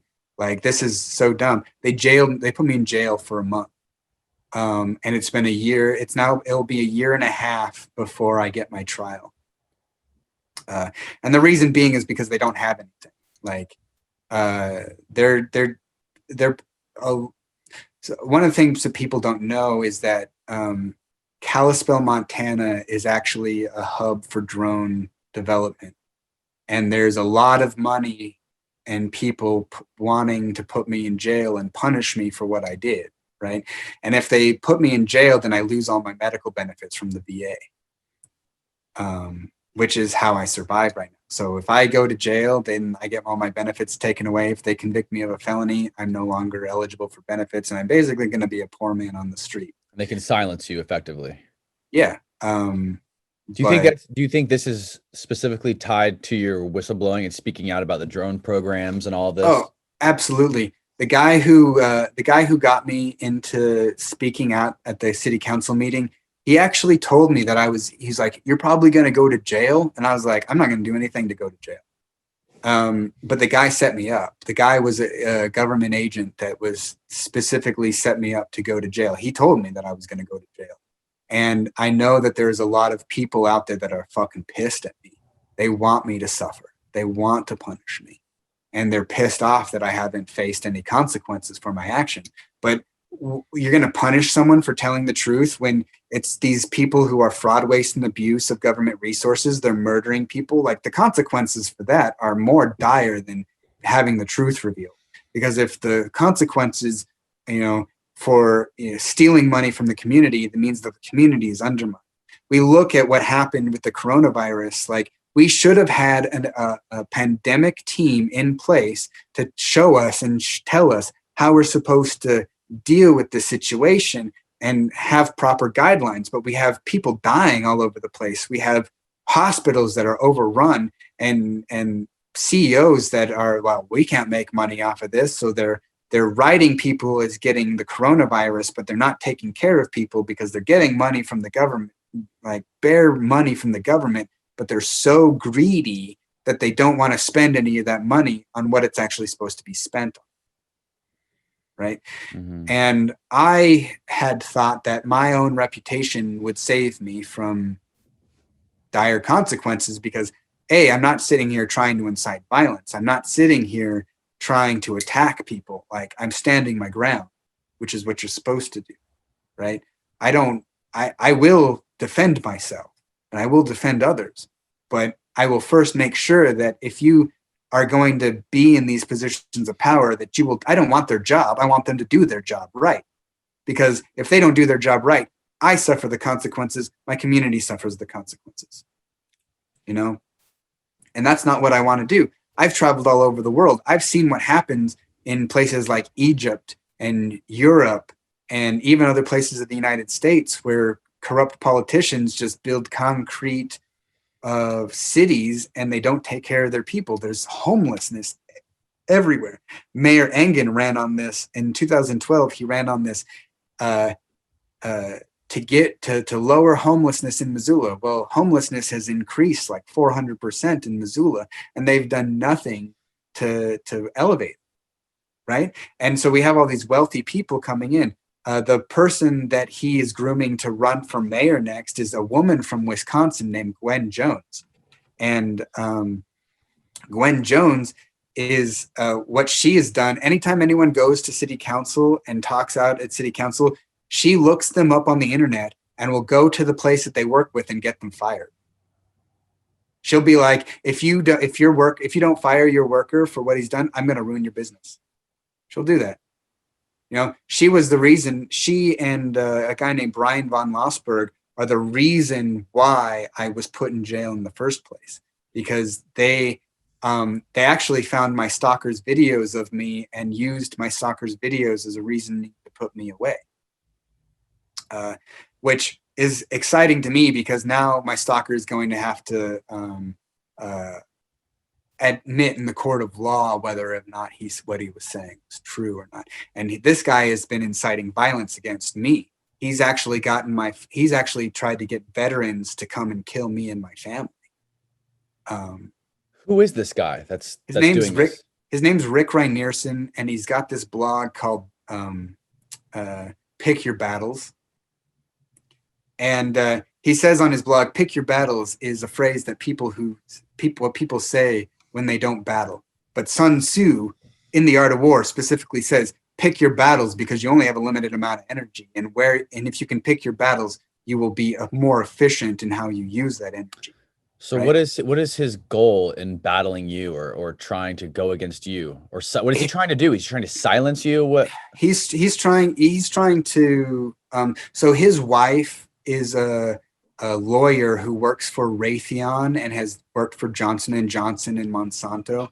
So Raytheon is the company that has the main military contract for the drone operations.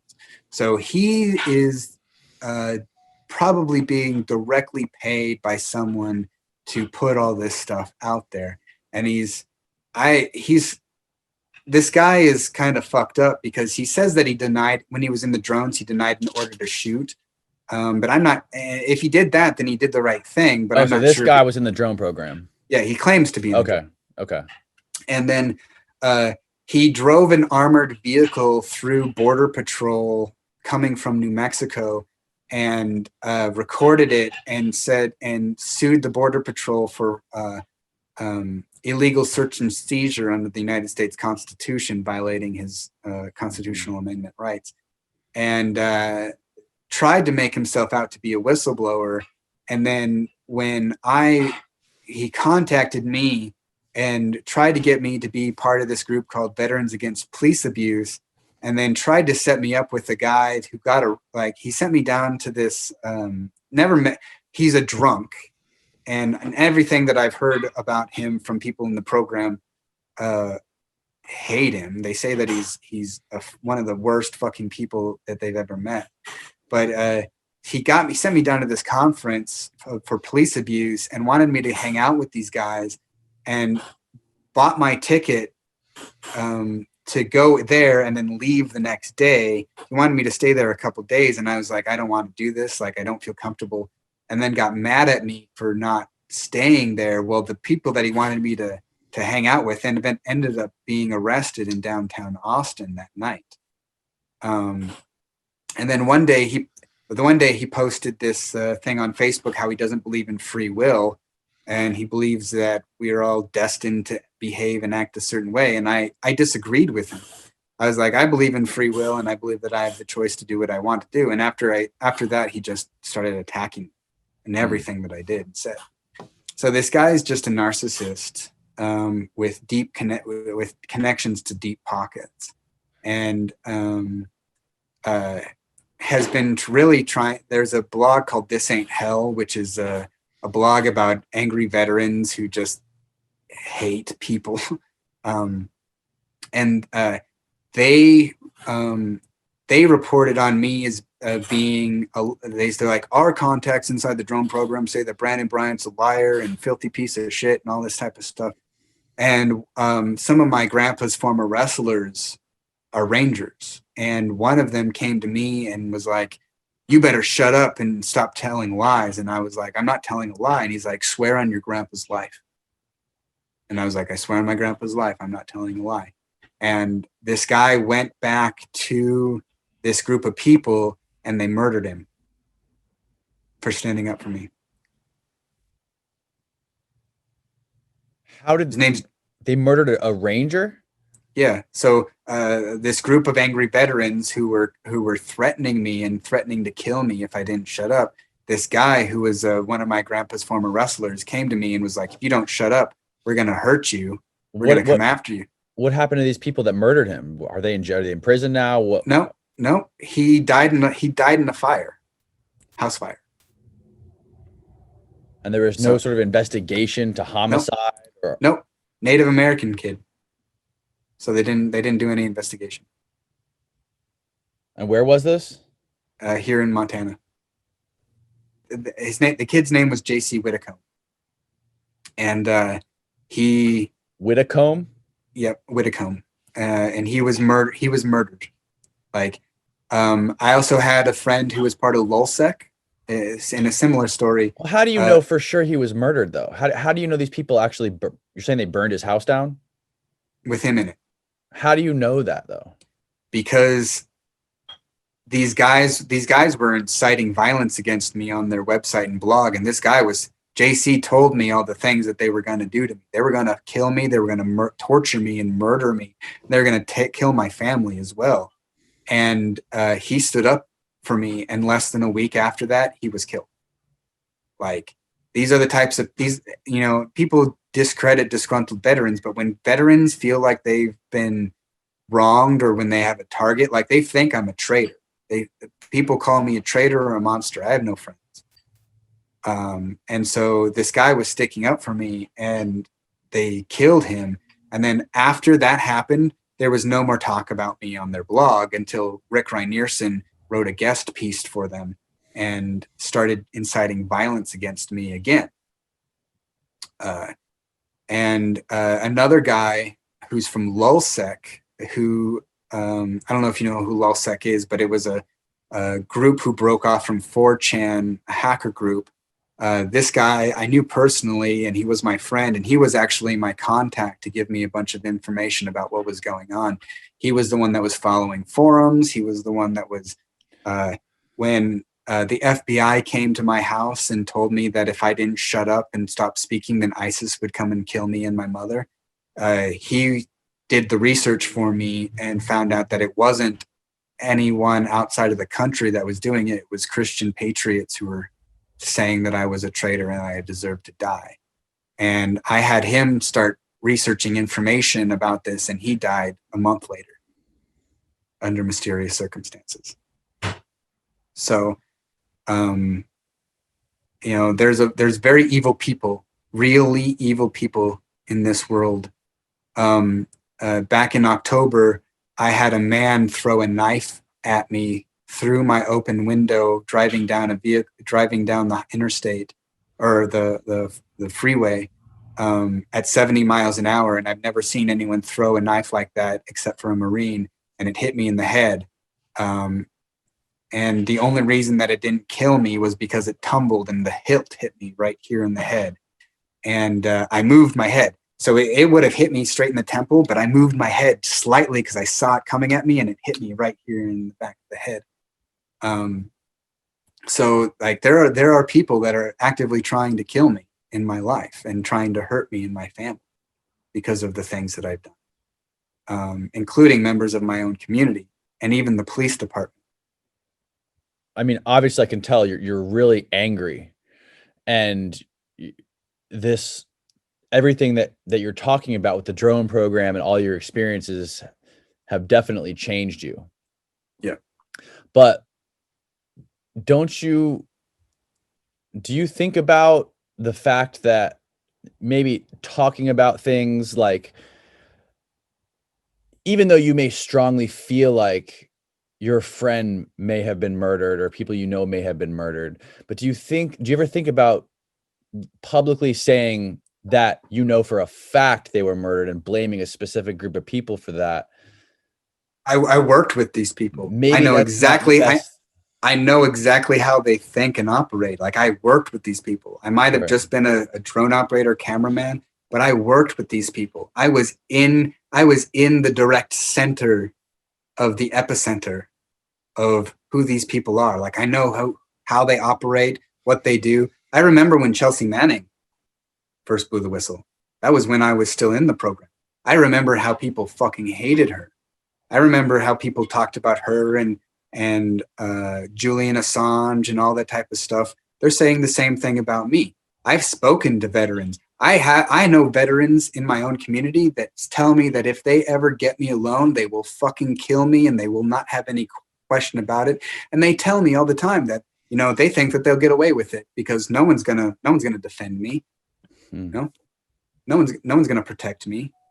Yeah. I tried to live in Norway. I tried to move to Norway, and even when I found out that the Norwegians are helping create the missile parts, for the Hellfire missile. And guess who they have working in their factories?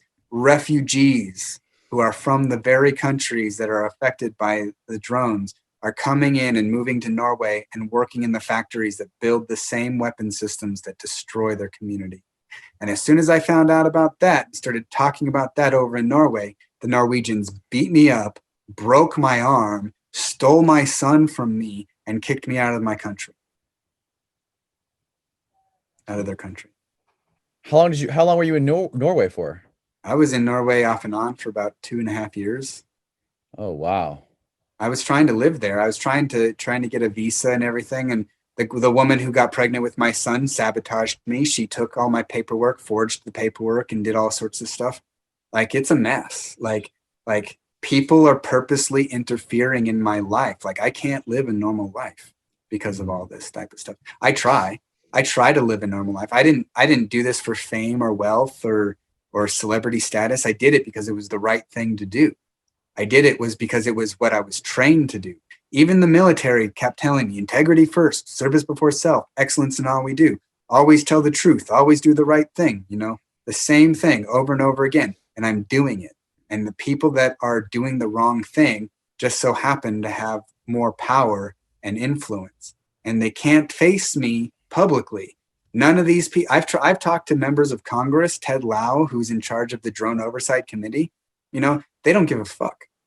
They do not give a fuck. How did you speak to Ted Lieu? I went to DC. And where did you talk to? Did you talk to him in person? In person in his office. And what sort of ideas did you express to him, and what were his reactions specifically? I expressed to him that what we were doing is wrong and we need to curb back and start reassessing why we're using this technology. And he's like, but isn't drones better at killing people than boots on the ground or an F-16? Aren't they more precise? Aren't they more surgical? And he just gave me excuse after excuse for why drones should be used rather than listening to anything that I had to say. Mm-hmm. What was your main concern that you brought to him? My main drone program was it collateral damage? No, my main concern that I brought to him was how the people inside the program are being treated and abused, and the consequence of that, how it affects, why people take the shots, why people are angry, why people are, and the leadership and all that type of stuff. Like, I brought more personal insider stuff. What people don't understand is that I've gone up my chain of command. Like, I've gone up my chain of command in 3 separate occasions. I went to my supervisor. I went to my supervisor's supervisor. I went to my flight commander. I went to my commander. I went to my first shirt. I went to my DO of 2 different squadrons. And then I went up the civilian chain of command. I went to senators. I went to politicians. And none of these people, I went to politicians in my own state, John Tester and Steve Daines, and asked them if they would address this and if they would talk to me and help me and support me. And they told me directly that they do not support or help people like me. Mm-hmm. So I'm a good American boy. I was a good Christian boy who joined the military, and I'm doing everything that he taught. I did everything right. I've done everything right. I'm intelligent. I observe. I'm thoughtful. Like, I'm deliberate, and like, I've tried to do everything right. And so the only way that I figured out to do anything right more is to do things on my own and to talk to people like you. I'm more interested in the academic side of it, because I feel like if more people are educated on this, then those people that are educated who are pursuing a route in the legality of this or the ethics of it will have the clout to stand up eventually to stop this. Yeah, I totally think that's the right way to do it. I'm happy you're doing it that way. Talking to the right people, going to the right media outlets, expressing yourself in a thoughtful, intelligent way. I've spoken to the United States the United Nations Security Council. Like, I spoke directly to the UN Security Council in a private meeting. and told them all my concerns, but what power do they have? They can come out with a report that says, yeah, the United States is wrong and causing devastation all over the world, but ultimately it's the United States that has to do the right thing. Right. And then, what is the root cause of this? We talked about the art of war, right? Mm-hmm. How do you resolve a conflict like this between nations? How do you create peace? Obviously, it's not dropping bombs and killing tens of thousands of innocent people. Mm-hmm. But the United States doesn't want to create peace, does it? This is a result of the military industrial complex, Mm-hmm. and businesses making more money, Yeah. and spending. Yeah. What was the military? Was it like $1 trillion thing Congress passed for military spending? Yeah. Recently, Mm-hmm. I mean, the core of the problem is Wall Street, the lobbyists, the military industrial complex, and I don't know what the answer to that is. The answer to that is to put them all in prison. Get Bernie Sanders in office. Yeah. Well, we need a second Nuremberg. Yeah. Actually, I think we need a second Nuremberg. Do you know what the Nuremberg trials were? No. So the Nuremberg trials were what happened after World War II, the Nazi trials. Okay. So they were the trials where the Nazis were, I was just following orders, right? There needs to be a precedent. These people need to be held accountable. It's like the fact that, Citizens United, how corporations are considered people. Yes. Okay. So the reason why that is because it means that the people that are running the corporations, I think corporations are not people, they're vehicles for people to operate in. Right. And if corporations are people, then they should be held accountable to the same accountability that an individual is held accountable for. But because they're not, they cannot be, corporations can go under and then they start up again under a new name. Right. And the people that are running this and making these decisions are not being held accountable. They just want money. It's just greed. It's the same thing that's happening in my town. Like, we could be putting money, this taxpayer money, to better education, better health, better environment, but we have all these people that want to develop Montana because they're coming from Silicon Valley, they're coming from New Jersey and New York, they're coming from Seattle, and they want to bring the same environment that they had over there over to here. But we have vastly more limited resources than they do. We can't build on top of a hill here because that means that we have to drill a hole hundreds of meters to get to the water basin that the aquifer that is below. That costs more money than actually building the places that are going up. But these developers want to build high-rise condominiums here so that they can densify my home, but they're only doing it for money. They're not taking into consideration the people that originally lived here. It's colonization. It's colonialism is what it is. It's not even the military industrial complex. It's, you got something that I want and I'm going to take it. That's what it is. Mm-hmm. And these people are evil. These people are evil. Like, there's no other word to describe it. They're evil. Do you think, Joe Biden was elected president today, he was sworn in. Do you think there's any chance that he could help steer this ship away from the rocks, or that administration at all? I mean, what do you think the difference is going to be? Do you have is there any glimpse of optimism inside you? I feel like, as much as I feel very proud that Kamala Harris is our first female vice president and not Hillary Clinton, I feel more a trepidation that we are headed towards a police state, a fascist police state, rather than more freedom. I whistleblew during the Obama administration when Joe Biden was vice president. And unless Joe Biden takes a stand against the military industrial complex and being like, we need to pull back, we need to, like, we're in a climate crisis right now. We don't even have 50 years left on this planet if we don't get our shit together. And there are people that wanting to make trillions of dollars. Jeff Bezos has made more money in the last year than he's made his entire rest of his career. And yet we have people starving and on the street and a homeless population that is growing exponentially. We have more than 4 empty houses per homeless people in the United States. And yet it's more profitable to keep those houses empty for the banks than to allow people to go in and move into them, right? We have a humanitarian crisis that is building that will probably engulf Yemen pretty soon. And Yemen and the stuff in the Middle East was just practice for these people to come back and do it over here. That's how I feel about it. No sort of optimism for the future. Well, if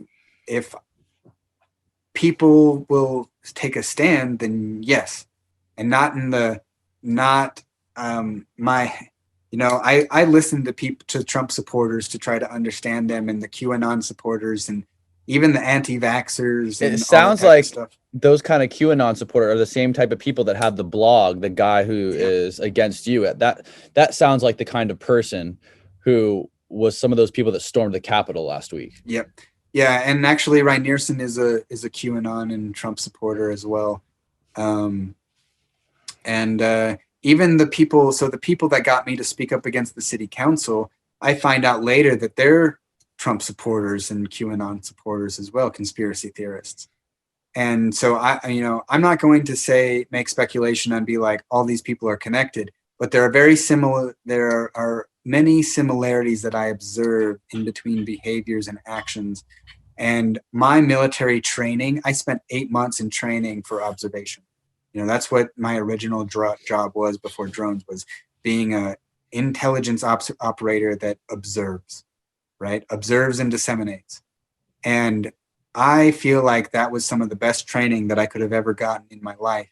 And on top of all the healing and self-work that I've done, it helps me, like, I can tell the similarities between the actions that are going on, and I can make those connections just like I had been in training. These guys aren't, when people act in secret, eventually these things will come out. Eventually people who act in secret and think they're going to get away, they're going to get lazy, and something's going to happen that is going to expose it. But we see what's happening right now. Things are being exposed all the time. And so more misinformation is being thrown out there, and these people no longer care if they're being exposed, because they can say something else and still get away with it, because no one has the power to actually stand up and do anything about it. Who's going to stand up to the military industrial complex? Are you? Right. Is your average viewer gonna just watch your videos and say, well, that's good information, I'm going to do something about it? I've spoken to millions of people all over the world, and one of the things that I was talking about in Europe is being like, if you think drones are a problem, you can get involved to do something about it, but that's probably not going to be your thing. There's going to be a crisis that you are going to have to address that's going to be different from the drones. But I can tell you this is what I did when I ran into my crisis, and this is what I think that you can do. I think that you can make a stand. I think that you can be like, yeah, this is right and this is wrong. We all know what's right and wrong. What is in us, what is in this portion of us, can tell us what is right and wrong. If we are curious, if we want to know, if we want to be at peace with ourselves and the world around us, we just have to make a stand for what is right. We don't have to fix it, because eventually, if enough people get there, the fixing will be done, right? We just have to make a stand and be like, enough's enough. Enough is enough. We don't have to do the Capitol riot shit. We don't have to storm the Capitol. We don't have to lynch anyone. We don't have to do that. We just have to, we should want justice, not vengeance. Buddha says this about vengeance. He says, if you want vengeance, dig 2 graves. Ooh. Right? Yeah, right. We don't want vengeance. We do not want vengeance. Christ says this: you will lose everything that you love, and you will keep everything that you hate. Right? So we must recognize that everything in our life that we love, eventually that we will lose it. And if we hate something, we will carry it with us. But we don't want to carry hate. No. Hate, I've carried hate. I know what hate feels like. It's sickening. It's tiring. It makes you feel worthless. It makes you feel powerless. That's what hate does. Anger leads to hate. Hate leads to the dark side of the force. Right. And it creates internal suffering for yourself. Absolutely. Absolutely. And what are we going to be attached to? Are we going to be attached to love? You know, are we going to be attached to that concept? Love comes from within. Love comes from with, it's easy to love someone that loves you back. It's harder to love someone that you despise, right? But the love only bears fruit if you give it to someone who is acting unlovable. Kindness only works towards people who are being unkind. Right? So what are we supposed to do? I've gone all the way to the fucking top of the chain of command, basically. I know President Obama and Biden and Trump know who I am. I know that for a fucking fact. But have they done anything? No. So where do I need to go? The people. The people need to do it. The people need to stand up for themselves. The people deserve health care. Health care isn't a right. Healthcare is not or healthcare is a right. Healthcare is not something that is like you have to beg for. That should be base level, because who builds all the stuff? Who buys all the stuff? The people. No one's going to build anything. No one's going to invent anything. No one's going to live a life that is meaningful and beneficial if they're sick. Totally agree, man. I totally agree. All this money needs to be, we need to be focusing on ourselves and our own communities and bettering each other with our healthcare. We need to make ourselves and our children, give them better educations and everything. We need to heal ourselves before we try to change the world. Absolutely. Absolutely. And if we do it to ourselves, the world will change. Right. Right. If we take a look in ourselves, I don't know if you know anything about like the Eightfold Path, the Buddhist Eightfold Path, right? No. Talks about right thought. Actually, I'm going to reference the Bhagavad Gita because that's actually my favorite. I might not like religion, but I love spiritual scripture. Like I love it. The poetic. There's a lot to learn from religion. There's a lot of real life references in religion that I think are very relevant to Absolutely to human being and suffering. Absolutely. And one of the things I like about the Bhagavad Gita is the Bhagavad Gita takes place in the middle of a battlefield. You know, Prince Arjun and his brothers show up at this battlefield after 13 years in exile to take back their inheritance. And Arjun has this moment of crisis because the people that took his inheritance are the people that trained him and raised him and he loves. And he's like, how am I supposed to fight these guys? How am I supposed to fight people that I'm supposed to give my reverence and love to? I would rather have a beggar's crust and have them murder me unarmed and unresisting than to soil my life with their blood. Right? And so what does Krishna say? Krishna says, well, you're here to take back what's yours. You might as well do it. And here's the right way. Be a man of wisdom, Arjun. Wisdom is I love men of wisdom the most. Be a wise man. But if you have to, take the path of right action. What is right action? If you eat of the fruits of the path of right action and the path of wisdom, they are the same. You know, there is no difference. Wisdom is learning from other people's mistakes. Wisdom is learning the mistakes without having to make them your own. But if you have to make your own, do so with the right mindset, do so with a pure heart, and you will make no mistake. That's super strong, man. It is. So it's what my grandfather told me all the time. It's what my mother taught me growing up. I had one of my friends is a university professor, and she works at MIT now. And I wrote a chapter in her book, "Age in the Life of Drone War, Life in the Age of Drone Warfare." And she called me up one day after I was having like a mental breakdown after I got attacked. Like I was like people are trying to actually actively kill me and hurt me. And she's like, people need to hear what you have to say and learn from you. And I was like, how am I supposed to teach people the things that I learned when I was a toddler? You know, I remember the first time that I lied and I got caught for it. My grandpa says, the reason why you don't lie isn't because you're going to go to hell if you lie. The reason why you don't lie is because it's so hard to track a story that you make up. You know, if you have to tell the truth, you can tell the truth, and you only have to suffer the consequence of the truth. If you tell a lie and you are caught, you have to suffer the consequences of both the lie and the truth. Right. Which is hell. Which is hell. Mm-hmm. Hell is within. Here's a story for you that I love. Actually, one of the inmates told me this in jail. He was, I'll tell you this story fully. So I get into jail, and they had been plastering me all over the news. And these guys had seen me yell at the city council on the news. And this guy comes on video? Yeah, it's on video. Oh, that's great. So this guy comes up to me, and like I'm kind of like sitting there as like someone's gonna try to make me their bitch, right? This guy sits next to me. He's like, hey, I want you to read this. And he's like, in my face. And I'm like, okay, this guy's going to make me his bitch, right? So I read this story, and it's a story of heaven and hell. And this samurai warrior goes to this Zen master and says, Master, teach me everything that you know about heaven and hell. And the master looks at him and says, teach you about heaven and hell? I doubt that you could even keep the rust off your sword, you ignorant, stupid fool. Why should I teach you anything about heaven and hell? And goes off and starts insulting him. And the samurai is kind of like, whoa, this guy's fucking on my shit. He's insulting my honor. And he pulls his sword with rage and fury, and he's about to kill the master. And the master looks at him calmly and says, that is hell. And the samurai drops his sword and falls to his knees and begs for forgiveness. And with compassion, the master looks at him and says, that is heaven. And the samurai picks up his sword and sheathes it and walks away. And he realized that the master told him everything that he needs to know about heaven and hell. Yeah. What is that from again? It's just a Zen story. So this guy, he was a pretty tough dude, but he was like on his own path of searching, right?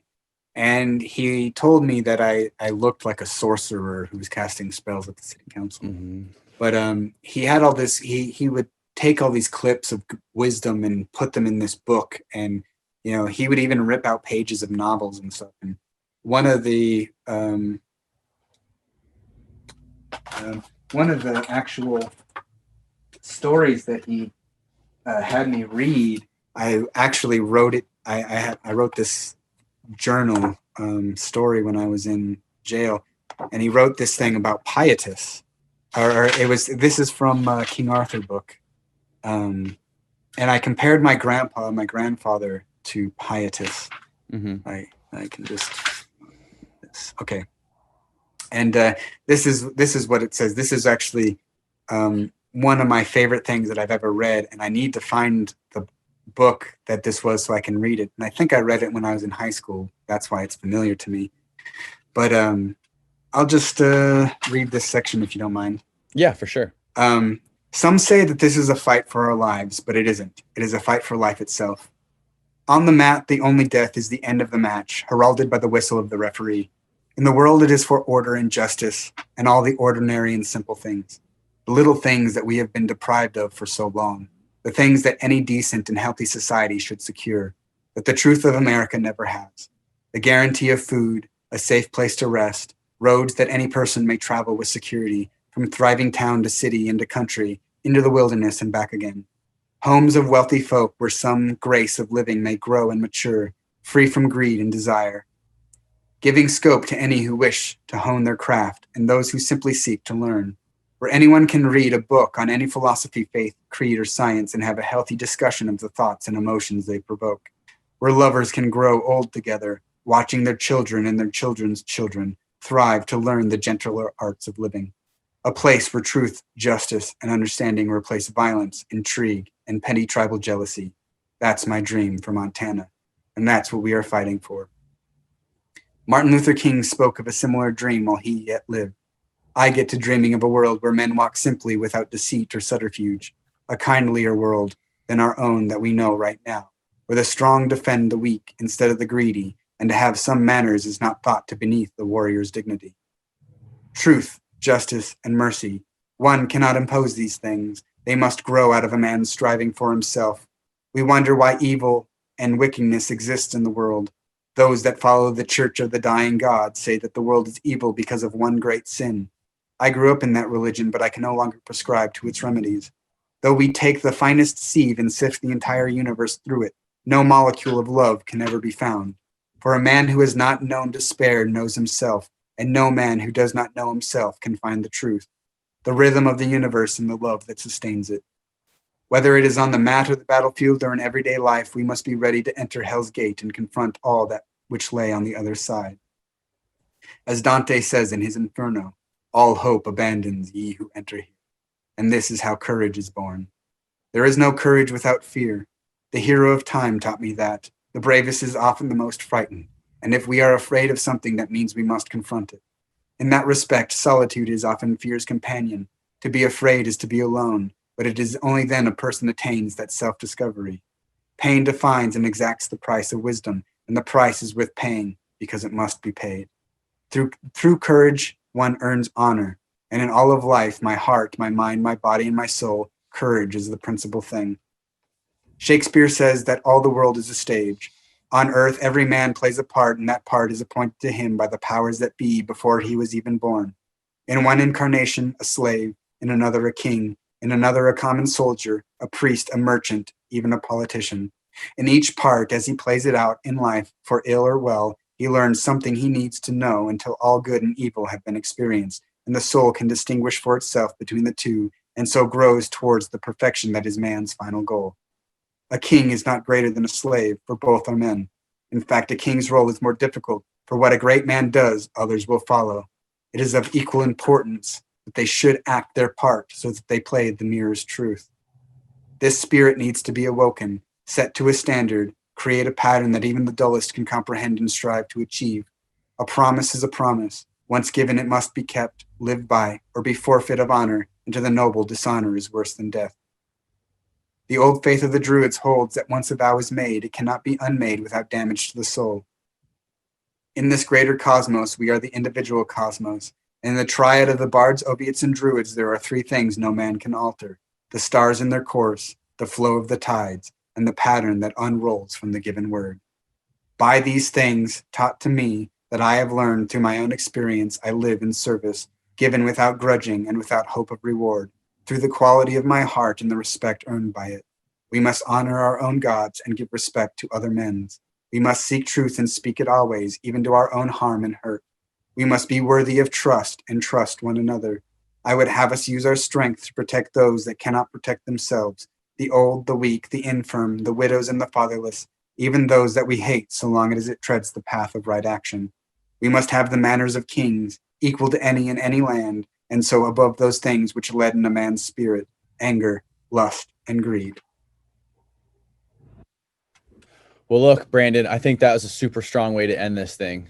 The stuff that you're sharing with the world is super powerful and important. And I'm super grateful for you coming on here and sharing those experiences with me today.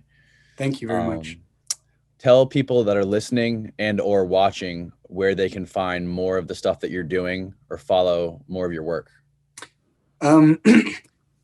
Since I was being attacked and harassed and I had no defense, I've put fire to my social media and I've put my own personal projects to the side.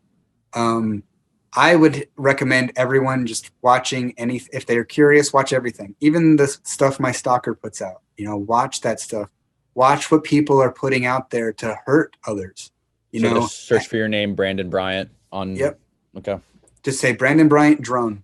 Okay. Right. And that will lead them to anything. My documentary is on Netflix in full itself. It is the drone documentary by Tanya Hessen-Schei, a Norwegian director and producer. I think that when that movie first came out, that was the first time I ever felt that I did something right with this. So there's plenty of interviews, plenty of talks. I'm always open for civil discussion if people want to contact me on my Facebook, but I can definitely tell you that most people get on Facebook to attack me and say nasty things about me. And if you do that, then I will respond in kind. Should we link your Facebook in the description of the video? You can, if you want. Would you like me to? Sure. Okay. Yeah, I can do that. My Twitter has been suspended because I was speaking out against the establishment. My Instagram is private because people were reporting that. So all I have is that Facebook left. I also have an email. If people want to email me, I think it's out there on the internet. They can. But if they're curious, they can, but I just want to mostly encourage people to stand up for themselves, and reflect on what's right, get rid of emotion, get rid of thought, and just do what is right. Love one another, Mm-hmm. even when it's hard, especially when it's hard.